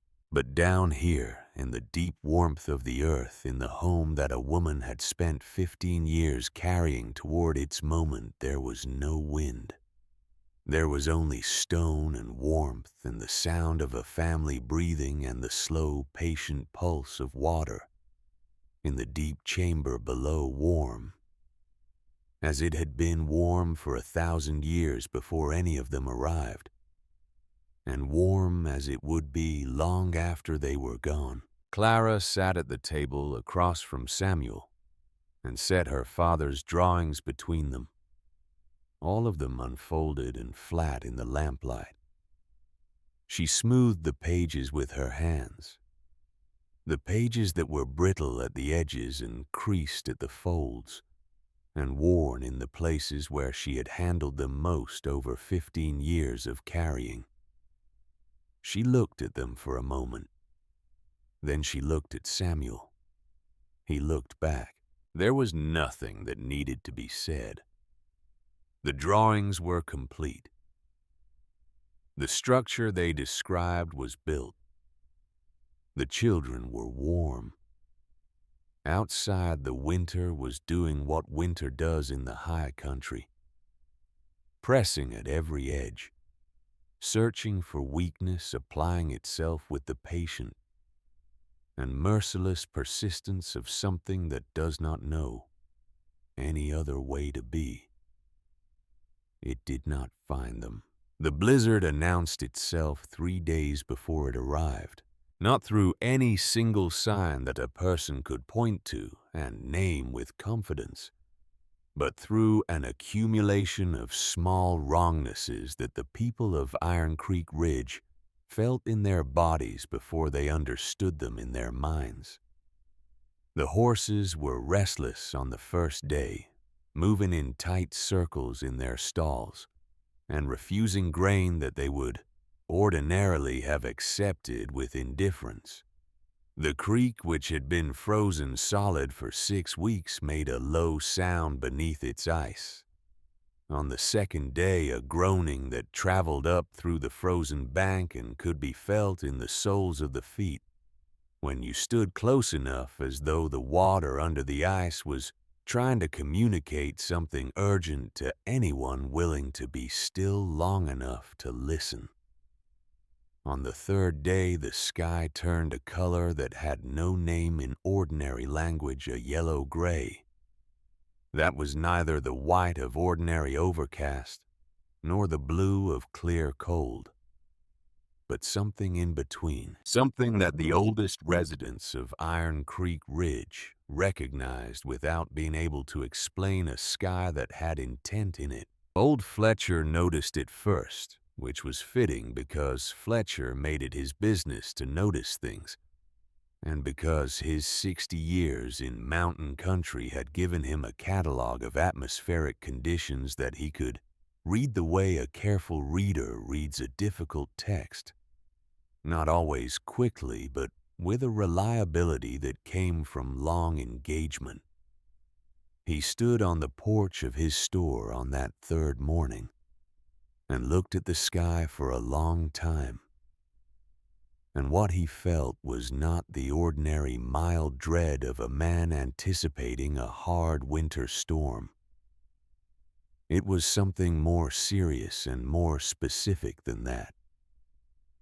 He went inside and told his wife to fill every vessel in the house with water, and to bring in wood until the stack behind the stove was as tall as she could build it. She looked at him. He said simply that it was gonna be bad. In the frame houses along Iron Creek Ridge's single road, people felt the same thing and responded to it with the practical urgency of people who have lived long enough in high country to trust their bodies over their reasoning when the two are in disagreement. They stacked wood. They brought livestock into whatever shelter existed. They checked their stores and found them either sufficient or insufficient, and could do nothing more about the latter. except note it. They laid extra wool on the beds and they made sure the children were inside before dark. And they went to sleep on the third night with the sky that had no name pressing down on the valley, like a hand preparing to close. The storm arrived at 4 in the morning on a Wednesday in the third week of January. It did not build. It was simply not there. And then it was as if the mountain country had been holding it in reserve and had decided all at once to release it. The wind came first down from the northern peaks with a force that had nothing gradual about it, nothing incremental. It hit the town all at once, and the sound of it was not like wind so much as like something structural, failing a sustained roar that filled every space and made every building in the valley shudder in a way that was not metaphorical. Windows that had been sealed against ordinary winter cold allowed the cold in along every edge simultaneously. Shutters that had held through 6 weeks of hard weather tore free and were gone in an instant, spinning away into the dark. The snow came with the wind horizontal and dense, and it was not the soft snow of the weeks before, but a driven crystalline fury that found the gap between a man's collar and his neck, and the space between a glove and a sleeve, and felt on exposed skin less like precipitation and more like an assault. Within an hour of the storm's arrival, the temperature had dropped to levels that the mercury in Fletcher's porch thermometer could not measure, falling below the lowest marking on the glass and continuing downward into territory that the instrument had not been designed to record. The fires in the frame houses of Iron Creek Ridge began to fail. Not because the wood ran out, though, that would come later for some families, but because the wind found the chimneys. It came down the flues in irregular gusts that hit the fires like blows, scattering embers, filling rooms with smoke, and in several cases extinguishing the flames entirely. A man could rebuild a fire. He could carry wood from the stack outside in the few seconds of exposure that were survivable, lean over the hearth, coax the flame back from the coals, with his breath and split kindling held in numb fingers. He could do this and the fire would burn for a time until the wind found the chimney again. But the fire he rebuilt was burning against a cold that entered through every seam and gap and warped board in the wall, simultaneously a cold that was not a weather event so much as a siege. And the fire was losing ground faster than it could hold it. By midnight, the coldest houses in the town had interior temperatures that were dangerous. Dwight Cole's house was among the worst situated. It was a large frame building set on the north side of the road without the protection of neighboring structures on its windward side, built wide and tall, because Cole was a large man who had built for comfort in ordinary times, without particular thought for the extremity of bad ones. The north wall was taking the full force of the wind, and by midnight there were places in that wall where the chinking had failed, and the cold came through not as a draft, but as a stream visible in the lamplight, as a shimmer in the air, steady and relentless. Cole's mother-in-law, Edna, was 74 years old.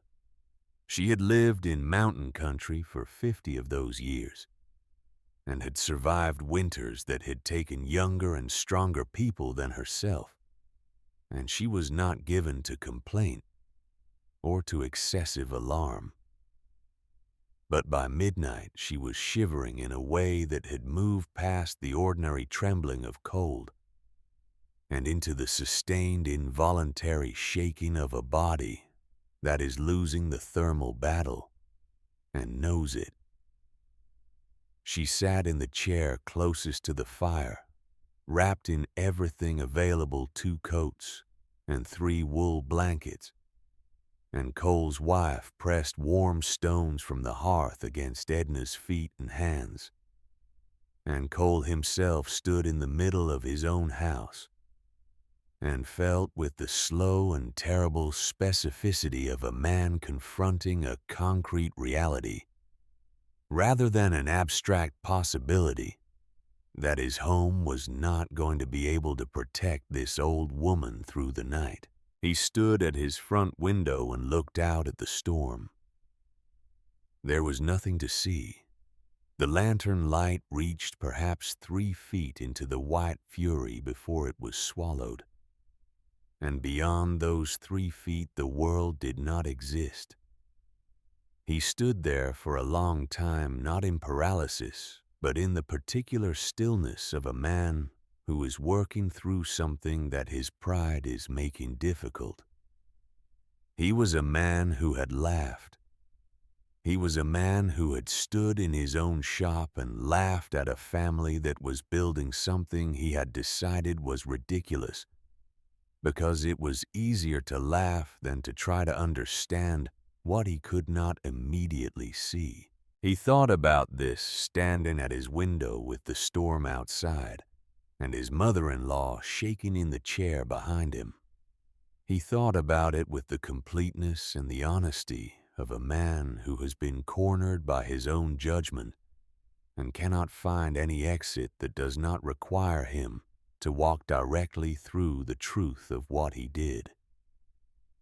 He was still standing there when he heard the knock at the door. He opened it, and the cold and the wind came in with a violence that took his breath. And in the doorway, wrapped in every layer of clothing he owned, with his scarf pulled up to his eyes and ice crusted in his brows, stood Everett Holt. The boy was 17 years old. He was alone.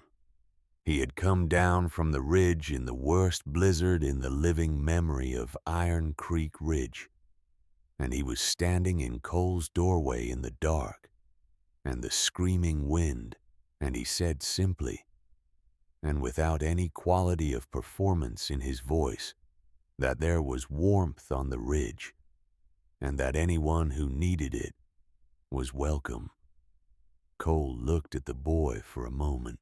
He looked at the ice in Everett's brows, and the red of his face above the scarf, and the steadiness in his eyes. The particular steadiness of a young man who has made a decision and is living inside it with complete commitment, who is not seeking approval or acknowledgement, but is simply doing the thing that needed to be done. Cole said, "Your family." Everett said, "Yes." Cole said nothing for a moment. Then he turned back into the house and told his wife to wrap Edna in everything they had and to get her ready to move. What Cole did not know, what no one in the town knew yet, was that Everett had not come to him first. He had left the structure on the ridge at 11 in the evening, telling no one. He had dressed in everything he owned, working by lamplight in the growing room, while the rest of his family slept 2 levels below, pulling on layers with the methodical care of a person who understands that what he is about to do will require his body to function at its limit, and that the margin between functioning and not functioning in this cold is measured in the quality of preparation. He had gone first to Agnes Ward. He had gone to her first because she was at the western edge of the town, the closest house to the base of the ridge, and because she was a woman alone, and because she had opened her door without questions or conditions when his family had come to her in the dark with nothing, and because he believed that the first obligation of gratitude is not to speak about what you received, but to pass it forward. Agnes was awake when he knocked. She had been awake for an hour, sitting at her kitchen table with her coat on and a candle burning because the lamp oil had run low, and she was rationing it, listening to the storm with the attentive stillness of a woman who has lived alone long enough to understand that attention is its own form of preparedness. Whenever it knocked, she came to the door immediately, and he told her what he was doing, and she said she would be ready in 5 minutes. She was ready in 4. He left her at the base of the ridge with instructions for the path up the slope and went back into the town, moving from door to door in a pattern that he had worked out in his head during the descent. Efficient, covering the most vulnerable houses first, the oldest residents and the largest families with the youngest children. The houses he knew from 6 weeks of observation in the town were the most poorly situated for this wine direction. He did not stop at Fletcher's house until the 7th door. He stood for a moment outside Fletcher's door before knocking in the driven snow and the screaming wind, and he was aware of the moment with the clarity that the cold gave everything a sharpness of perception that came from being at the edge of what was comfortable and therefore fully awake to what was happening. He thought about the store and Garrett and the 2 boys watching from the corner. He thought about what he had said. He thought about his mother sitting alone in Agnes's kitchen with the drawings under her hands and her eyes closed. Then he knocked. Fletcher came to the door in his nightclothes with a lamp, his face showing the particular combination of alarm and irritation of a man woken from sleep by an urgent sound. He looked at Everett. He took in the ice and the cold and the quality of the boy's eyes, which were not frightened and not uncertain, but were simply and completely serious in the way that eyes are serious when the person behind them has accepted the full weight of what they are doing. Fletcher said nothing for a moment. Everett said, "There is warmth on the ridge. My family asks that you come." Fletcher looked at him for a long time. The wind pushed between them in the open door, and the lamp in Fletcher's hand guttered and recovered. Something moved across Fletcher's face in that moment. Something that was not one thing but several things arriving simultaneously. The recognition of what he had said in the store, and what that had cost the sight of the boy, who had every reason to leave him in the cold, and had not done so, and something older than either of these, the simple and undecorated shock of a man who has been wrong about something that mattered and is standing in the direct light of that wrongness with nowhere to look away. He said, "Give me 2 minutes." He was ready in 90 seconds. The climb up the ridge with 60 people was the hardest physical thing most of them had done. The snow on the slope was waist-deep in places, drifted by the wind into arrangements that bore no relationship to the underlying terrain, so that a person stepping forward with confidence in the solid ground of the previous step might find the next step dropping into a hollow of compressed snow that collapsed underfoot and sent them lurching sideways. The wind on the exposed face of the slope above the tree line was different from the wind in the town, less channeled, less predictable, pushing from changing directions in rapid succession, and progress required constant adjustment of balance and direction. Cole went first, breaking trail with the massive force of a man accustomed to heavy work, driving his legs into the drifts, compressing a path. Behind him came his wife with Edna between her and her oldest son. the old woman moving with the determined concentration of someone who has decided that this difficulty is temporary, and that the only sensible response to temporary difficulty is to continue moving. Behind them came the others filing up the slope in the order they had gathered old Fletcher near the front, with his lamp held high, though the wind had long since made the lamp useless. The merchant families with their children on their backs, neighbors holding the arms of neighbors in the dark. Samuel met them at the crest. He had heard them coming, or perhaps had felt them coming, had been awake and waiting since before Everett left, sitting in the living quarters in the amber light with his hands around a mug of broth, and a quality of attention turned toward the stone ceiling above him. The attentiveness of a man who is listening through rock and earth and several feet of snow for a sound that he expects, but cannot hear yet. When the time felt right, he had put on his coat and gone up the stairs and cleared the entrance, shoveling the drifted snow back from the stone steps, and he was standing at the top of those steps with a lantern when the first figures emerged from the white. He said nothing as they came. He stepped to the side and held the lantern high and let them pass, each one, and the lantern's light fell on their faces as they moved by him. The ice-rimmed and exhausted and frightened faces of people who had spent the worst hours of the worst night they had known in mountain country, and who were now at the entrance of a thing they had mocked and disbelieved, and who were coming in anyway because the cold had burned away everything except what was necessary. And what was necessary was warmth. They descended the stone steps. The first thing they noticed was the air.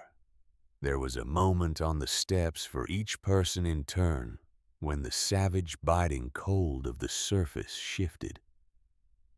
It happened somewhere in the middle of the stairway, and it happened gradually. Not like walking through a door, but like descending into a different climate, a change that moved from the face to the hands to the chest, as the body registered a temperature that was not merely less cold, but was positively actively warm and humid and alive, in a way that the surface air in a blizzard at 40 below could not be. Several people stopped on the stairs, not from hesitation, from the sheer physical response to warmth after extreme cold, which is not a neutral event for the body. It is a relief so complete that it requires a moment to process, a pause in which the body does the rapid and grateful work of redistributing its resources from emergency defense to ordinary function. People stood on the stairs and breathed 2 or 3 breaths each with their eyes closed and their faces changing in the lamplight, from the tight, guarded expression of people braced against something to the open, released expression of people who have set down a weight they have been carrying for longer than they realized. Then they kept going. The first level opened before them at the base of the stairs, and they stopped again. The growing beds ran the length of the room in 2 rows raised on their stone platforms, and the plants in them were green. Not the pallid, struggling green of vegetation, barely surviving in inadequate conditions, but a true, deep living green. The green of things that have water and light and warmth, and are doing what they are designed to do, without impediment. Spinach and kale and the hardy greens that Clara had chosen for their tolerance of cool conditions. Beet tops and turnip tops, and a row of winter onions that had come up straight and strong and smelled of the earth they were growing in. The moisture in the air of the growing room was from the plants themselves, from the soil in the beds, and the water running in the stone channels, and it was the moisture of a living space, not the damp of a cold cellar, but the warm, rich humidity of a greenhouse, of a place where growth is happening. The pale light from the angled windows had been extinguished by the blizzard above, but the lamps along the walls made the room glow amber, and the moisture in the air caught and diffused the lamplight, so that the whole chamber seemed lit from within, as if the growing things themselves were generating the light rather than reflecting it. Old Fletcher stood at the base of the stairs for a long time. He had moved to the side to let others pass, and he stood with his back against the stone wall and looked at the room before him. He looked at the growing beds and the water channels, and the pump housing and the small brass fittings at the window wells that adjusted the angle of the glass to track the sun across the seasons. He looked at the precision of the stonework, the tight joints and the true walls and the level floor, the evidence of work that had been done not to impress, but to function, not for appearance, but for permanence. He looked at these things with the eyes of a man who has spent 60 years assessing the quality of construction and knows what good work looks like and what it costs to produce it. He had called this a rabbit warren. He had said it in the store, and he had said it at the mill, and he had said it at Cole's shop, with his voice pitched to reach the whole room. And each time he had said it, the word had carried with it all the weight of his certainty, all the casual authority of a man who has never been seriously challenged in his judgments by the people around him. He looked at the room. He was quiet for a long time. When he finally spoke, his voice was different from its usual register. It was lower and without its carrying quality, a voice stripped of its platform, speaking only to itself. He said only that he had not thought it was possible. Jonas moved the people through. The second level, the living quarters, was warm from the stove and from the rising heat of the thermal chamber below, and its warmth was the warmth of a room that has been inhabited and cared for. The warmth that comes not just from heat, but from the specific quality of a space where a family has arranged itself around the requirements of living, and has done so with attention. The wool blankets on the beds, the jars on the shelves, the kettle on its iron arm, the lantern casting its amber light across the fitted stone walls. It was a modest room. It was a complete one.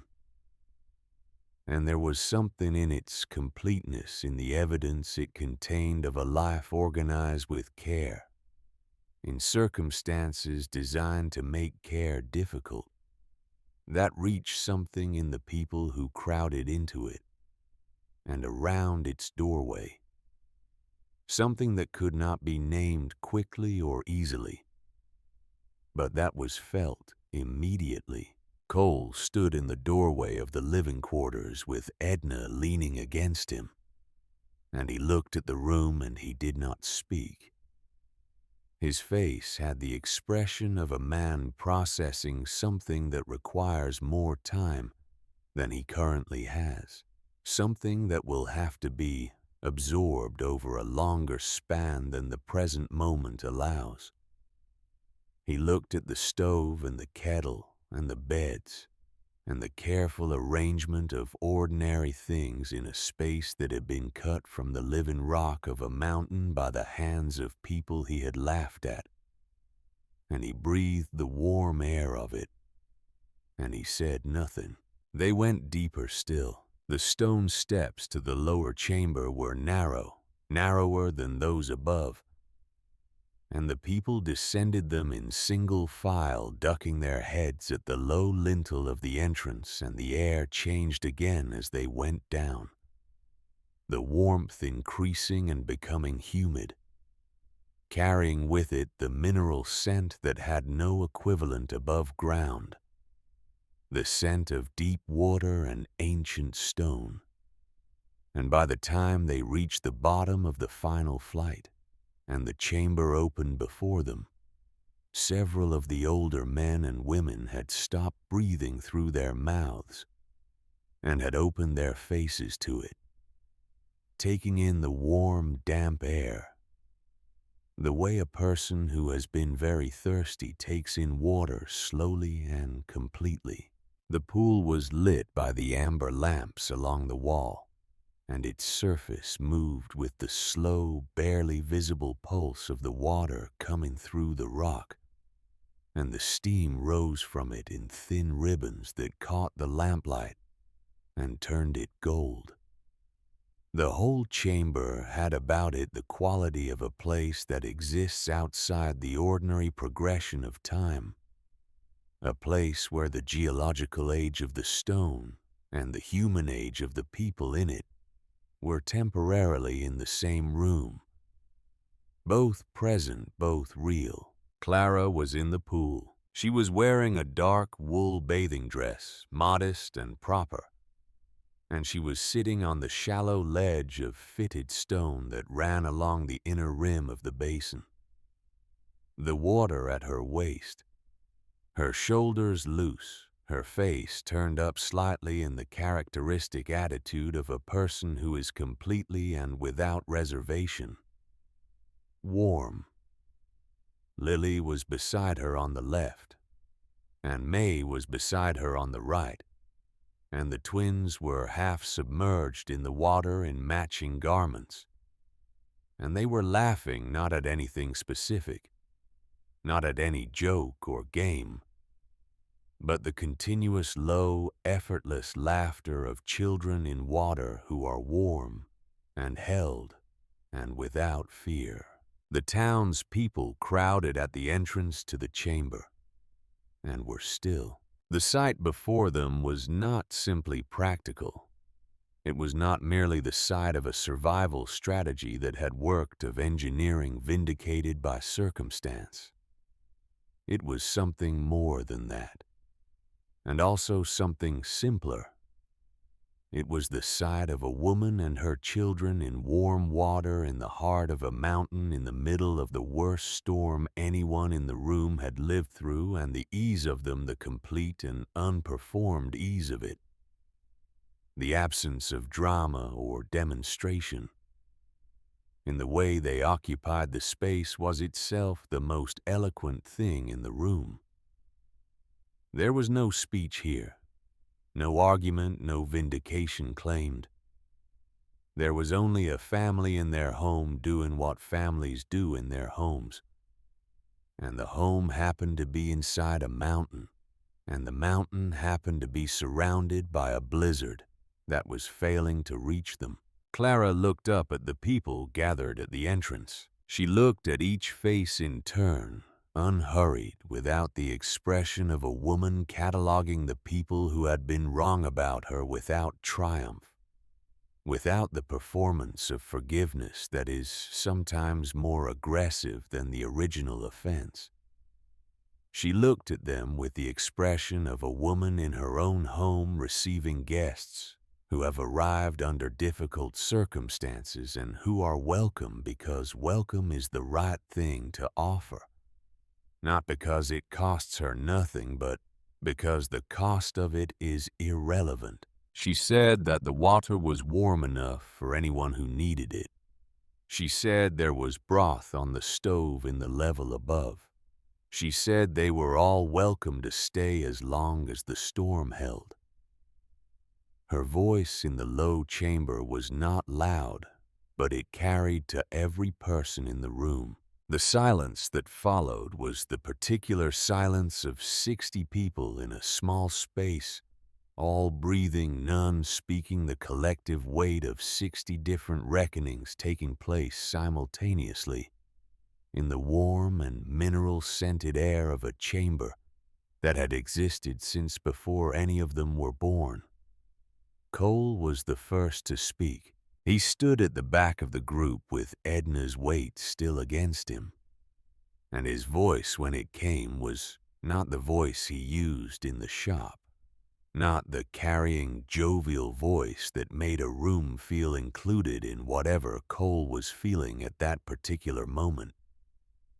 It was a smaller voice, a voice that had been reduced by the evening to something closer to its actual size. He said that he was sorry.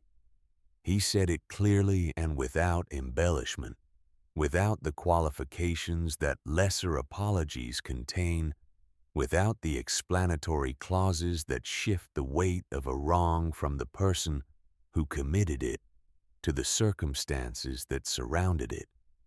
He said he was sorry, and that he had been wrong, and that he did not have additional words for it because the words he had were sufficient, and more words would only be decoration. Clara looked at him. She said that there was nothing to be sorry for. That winter was hard on everyone and that it made people certain of things they were not as certain of as they believed. She said that the important thing was that they were warm now. She said it without effort, without the quality of a speech that has been prepared, and the ease with which she said it was itself a form of grace, not the performance of magnanimity, but its actual practice, the practice of a woman who had spent 15 years carrying a dead man's drawings toward their completion, and had learned in that long carrying that bitterness and patience could not occupy the same space, and that she had chosen patience so long ago that its alternative was no longer available to her. Cole nodded. He moved further into the chamber and settled Edna onto the low stone bench along the wall, and his wife sat beside her, and the old woman leaned her head back against the fitted stone and closed her eyes, and the warmth worked its way through her layers and her cold and her 74 years, with the patient, unhurried thoroughness of something that has been doing this for a very long time and knows exactly how. Fletcher came in last. He had been standing at the back of the group in the entrance to the chamber throughout all of it, and he came in not at the prompt of another person's movement, but at his own pace and in his own time, which was always how Fletcher entered any situation he was not certain of. He was a large man, and he moved with the deliberate care of large men in small spaces, and he came to stand at the far edge of the pool, beyond the gathered people in the part of the chamber where the lamplight was thinnest and the steam from the water was thickest. He stood there and looked at Clara and the twins in the pool. Lily had noticed the crowd and had become curious about it in the way of 4-year-olds, which is to say, completely and without social filter. And she was looking at the assembled adults with the direct and unabashed attention of a child who has not yet learned to pretend she is not looking. May had noticed Fletcher specifically, perhaps because he was the largest person in the room and was watching him with the thoughtful assessment of her slightly more reserved temperament. Fletcher looked at Clara. She looked back at him. It was the same look she had given Cole, the same quality of it, but different in what it contained, because what was between her and Fletcher was not the same as what was between her and Cole. Cole had laughed. Fletcher had led. Fletcher had been the voice that gave the laughter its authority, had been the first and the loudest and the most consistent source of the judgment that had followed the Holt family up the ridge and down the road and through the weeks of work that had produced the room in which they were all now standing. He had done this not from cruelty, but from the certainty of a man who has not been wrong often enough to doubt his certainties, which is a kind of damage that looks from the outside like confidence. He looked at the woman he had called foolish in the pool she had built, in the mountain she had understood, in the home she had carried in her father's papers for 15 years across the difficult geography of her life, and had finally sat down here in this precise place, at this precise depth, in the exact location that her father's patient surveys had mapped 3 decades before she arrived. He did not speak. His face did something that faces do not often do in public, something that requires either the absence of self-consciousness or the temporary suspension of it. The kind of thing that happens to a person when the gap between what they believed and what is true becomes too wide to manage with the usual social instruments. His face did this thing, and the people near him saw it, and they looked away in the generous instinct of people who understand that a private reckoning deserves whatever space it requires. Fletcher reached down and removed his boots. He set them on the stone floor beside him, one and then the other, with a deliberateness that was not performative but simply the careful action of a man doing something he has decided to do. He moved to the edge of the pool and sat down on the broad rim of fitted stone, his feet on the step below the water's surface, the warm water reaching his ankles through his stockings. He put his elbows on his knees and lowered his head. He sat like that for a long time. Clara watched him for a moment, then looked back at her daughters, and Lily said something to May in the private half-language of twins, and May answered, and they both laughed their low, continuous laughter, and the sound of it moved through the chamber, and around the walls, and up through the stone, and the levels above it, and out into the mountain's body, where it was absorbed without remainder. The storm continued through the night and into the following day.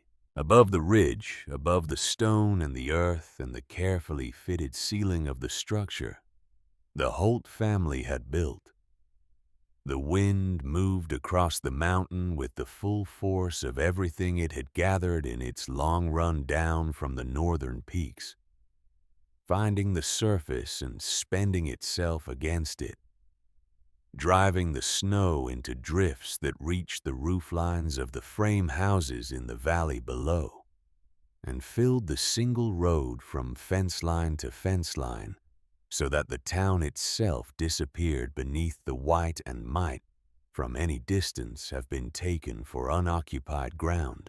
In the growing room, Everett was tending the beds. He moved among the raised planters with a lamp in one hand and the small watering can in the other, checking the moisture of the soil with 2 fingers pressed into the surface near the roots, adjusting the stone channels where the water had slowed to ensure the flow was even, cutting away a yellowed outer leaf here and there that had reached the end of its useful life. He worked with the quiet attention he had brought to the project since the afternoon with his mother, and the damaged wall the attention of a person who understands what the work is for and has stopped separating himself from that understanding. Agnes Ward sat on the stone bench at the end of the growing room with her coat folded in her lap and her hands flat on her knees, and watched him work with the expression of a woman who is cataloging something she wants to remember.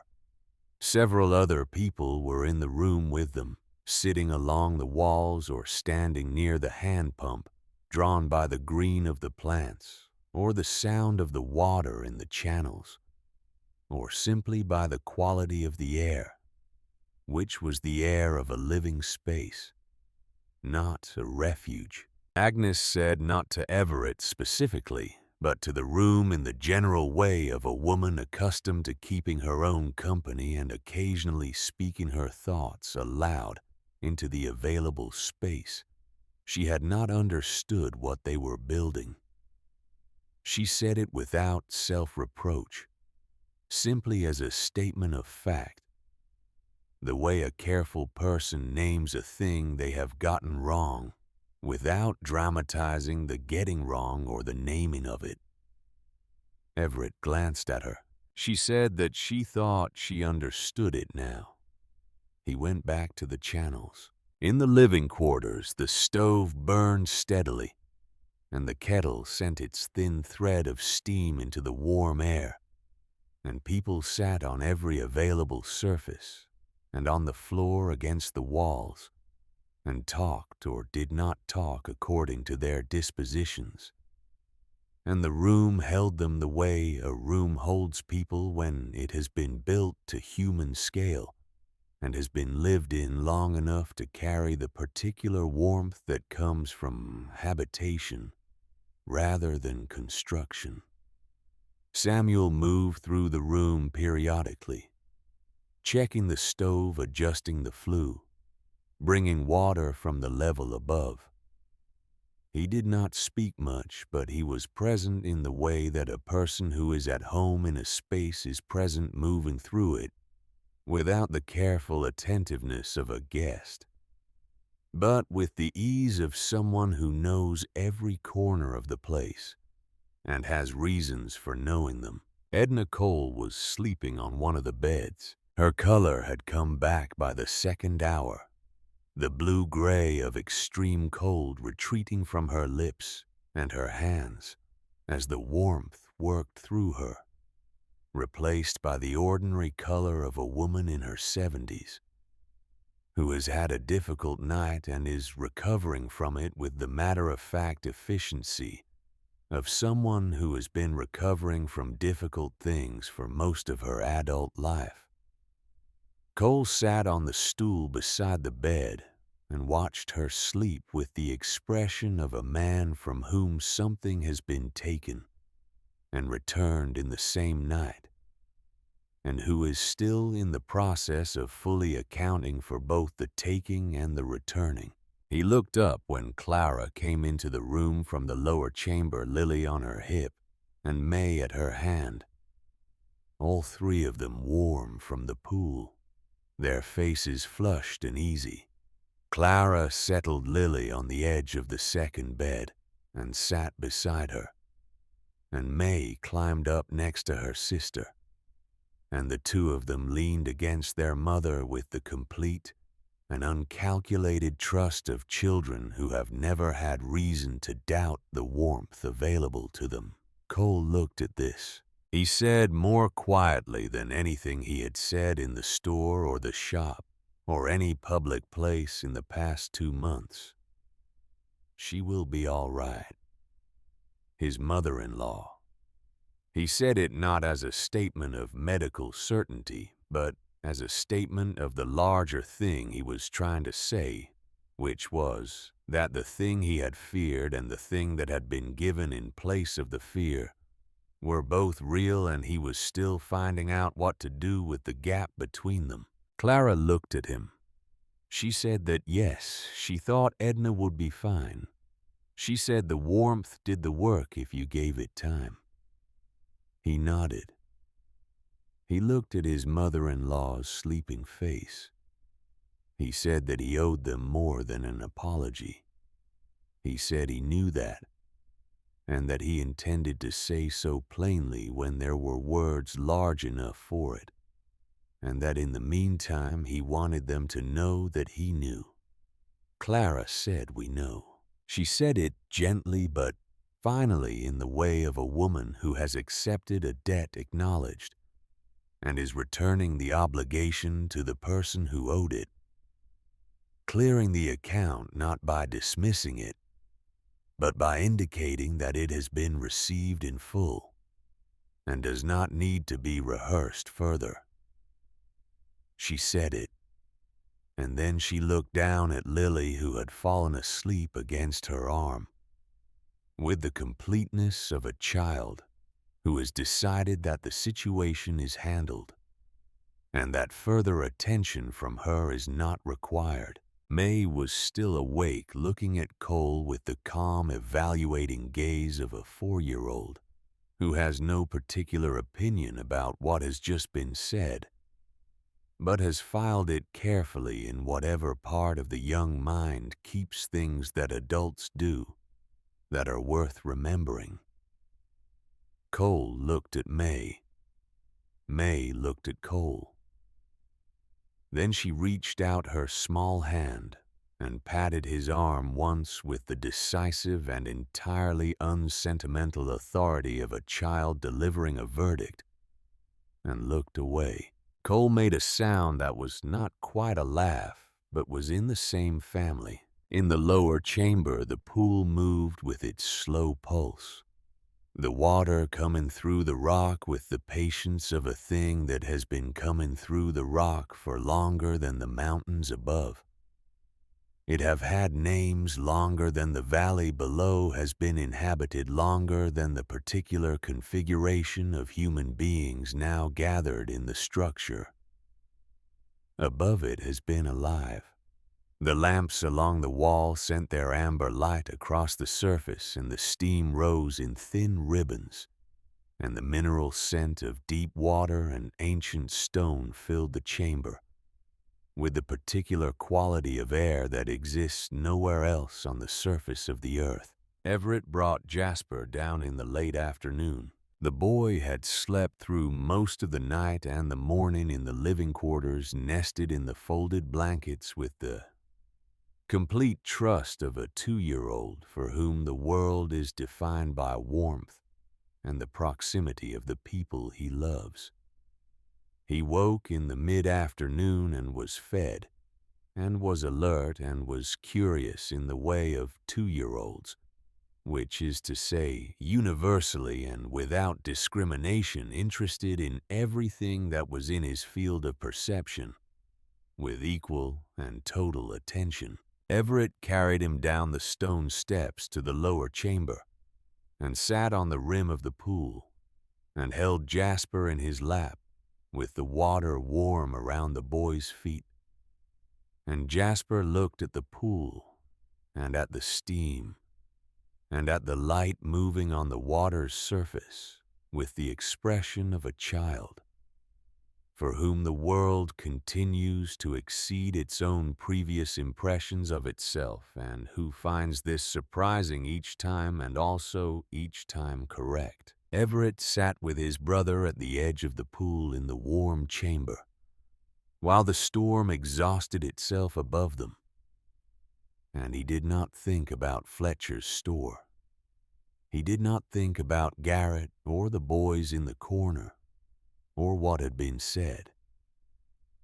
He thought about these things the way you think about a scar that is healing, with an awareness of it that is present, but not primary, that coexists with the ordinary activity of your attention, without requiring it. He thought about his grandfather, whom he had never met, who had spent 12 years reading and surveying and calculating and drawing, and who had mapped the thermal feature in the rock under this specific ridge, and had written the annotation at the bottom of the third drawing in his small, precise hand, and who had died in a winter 30 years before this one, without having found the hands to do what his mind had designed. He thought about his mother. He thought about the 15 years of the drawings wrapped in wool and carried through everything, through the courtship and the wedding and the children and the moves and the ordinary erosions of a life in hard country. And he understood, sitting in the warm chamber with his brother on his lap, and the storm dying somewhere above them, that what his mother had been carrying was not just paper. It was not just the plans for a structure. It was the belief that the work her father had left unfinished was worth finishing, that the intelligence behind it was real, that the world operated according to principles that could be understood and worked with if a person was willing to be patient and precise, and to carry the necessary knowledge through whatever intervened.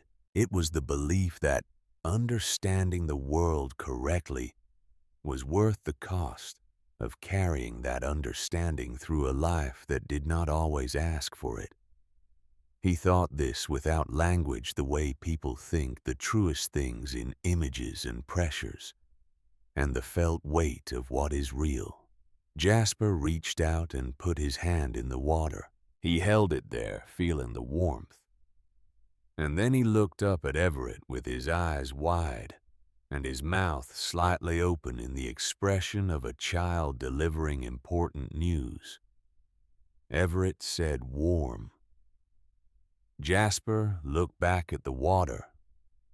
He said the word back, or something close enough to it, the approximate syllable of a 2-year-old tasting a new piece of language and finding it adequate to the reality it describes. Warm. The storm broke sometime in the early hours of the following morning, not dramatically, not all at once, but in the gradual way of storms that have exhausted their energy and are letting go of what they can no longer sustain. The wind diminished by degrees. The driven snow settled into ordinary falling snow, vertical. Now slow, the individual flakes visible again as individual flakes, rather than as the undifferentiated white fury of the past 22 hours. By dawn, the sky had cleared to a blue of such absolute cold clarity that it seemed to have been cleaned by the storm to something purer than its usual self. And the light that came down the stairwell from the open surface entrance was sharp and white and carried with it the particular quality of mountain light after a major storm, a quality of aftermath of a world that has been through something extreme and has come out on the other side into a stillness that is in direct proportion to the violence that preceded it. The people of Iron Creek Ridge went up the stairs in small groups, emerging into the still cold of the cleared morning, and stood on the slope above the town and looked out across the valley.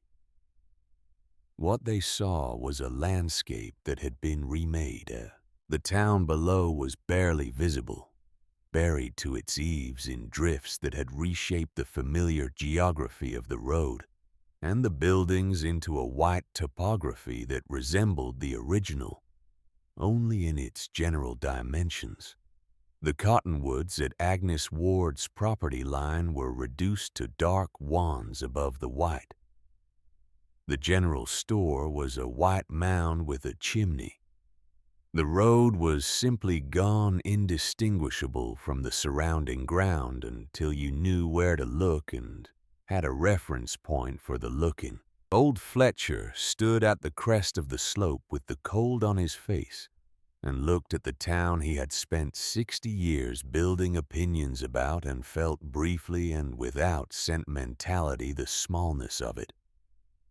Not disparagingly, not with the contemptuous diminishment of a man who has outgrown his context, but with the particular smallness that comes from being at the edge of something larger than you, from standing at the boundary between what you know and what continues beyond what you know, and finding that boundary instructive rather than threatening.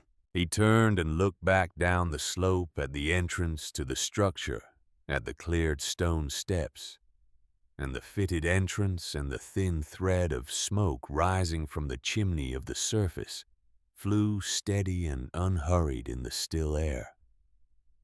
He looked at it for a long time. Clara came up the stairs behind him alone without the children, and stood in the cold morning air and let it reach her face after the warmth of the interior. The cold was different now from the cold of the storm, dry and clean, and still the cold of a morning that has no malice in it.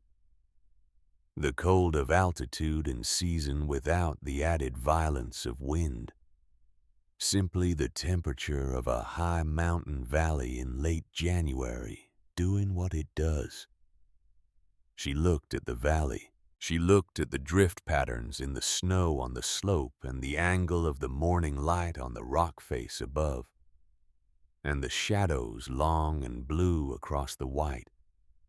And she was reading it the way she had always read the land, the way her father had taught her to read it. Not as scenery, but as information. Not as something to admire, but as something to understand. Fletcher was still standing above her on the slope. He had not moved. She came up beside him and they stood in the cold together, both looking at the valley, and there was between them a silence that was not comfortable exactly, but was honest, which was better.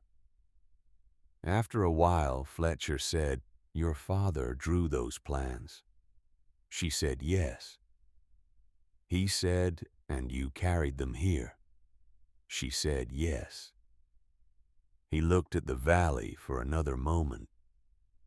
Then he said he was a man of considerable understanding. She said quietly he was. Fletcher said nothing else. He turned and began to make his way down the slope toward the buried town, moving with the careful deliberateness of a large man in deep snow. And Clara watched him go. Then she turned and looked back at the entrance to the structure, at the stone steps, and the fitted walls, and the thin smoke. And she stood in the cold morning air of Iron Creek Ridge in January of 1873. And she looked at the thing she had built, the thing she had been carrying for 15 years toward this exact moment, the thing that had required everything she knew and everything she had the patience to wait for, and everything that her father's meticulous and undervalued mind had mapped before she was old enough to understand what he was mapping. She looked at it, and then she went back down the stairs out of the cold into the warmth that the earth had been keeping for exactly this, for exactly as long as it took someone to come along who understood where to find it. Samuel was at the stove when she came in, and he heard her on the stairs and turned and looked at her. And she looked back, and between them was the 18 years of their marriage and the 15 years of the drawings and the 6 weeks of the building, and the night just past in which 60 people had been warm in the home they had made inside the mountain. And all of this was present in the look they exchanged, present and accounted for, nothing omitted. Lily was at the table with a piece of bread. May was beside her talking to no one about something that appeared to be of considerable importance to her. Jasper was on the floor near the stove examining a piece of flat stone with the focused interest of a person for whom flat stone is still a relatively recent discovery. Everett was at the shelf refilling the lamp oil, moving with the quiet efficiency of someone who has internalized the maintenance of a space and does not require to be asked. Clara sat down at the table. She set her hands flat on the surface in the way she had always set her hands when she was ready to begin something, palms down. Fingers spread the full contact of a person taking the measure of what is before them. Outside, the valley was white and still, and the light was moving across the snow with the slow deliberateness of a winter morning in Colorado in 1873. The ordinary light of an ordinary day after an extraordinary night, doing what light does, finding every surface and resting on it and asking nothing in return. Below the table, below the floor, below the fitted stone of the second level, and the rich clay of the transition zone, and the fractured rock of the deep chamber. The thermal water moved through the rock in its slow, continuous pulse, warm as it had been, warm before there was a town in the valley below, or a road through it, or a family on the ridge above it, warm as it would continue to be long after all of them had gone on to wherever people go when the work that was theirs to do in the world has been completed and set down. Warm as the earth itself, which does not hurry and does not fail, and keeps what it is given for as long as it is needed. Clara Holt sat at the table in the home she had built in the body of the mountain and listened to her children, and felt the warmth on her face, and was still.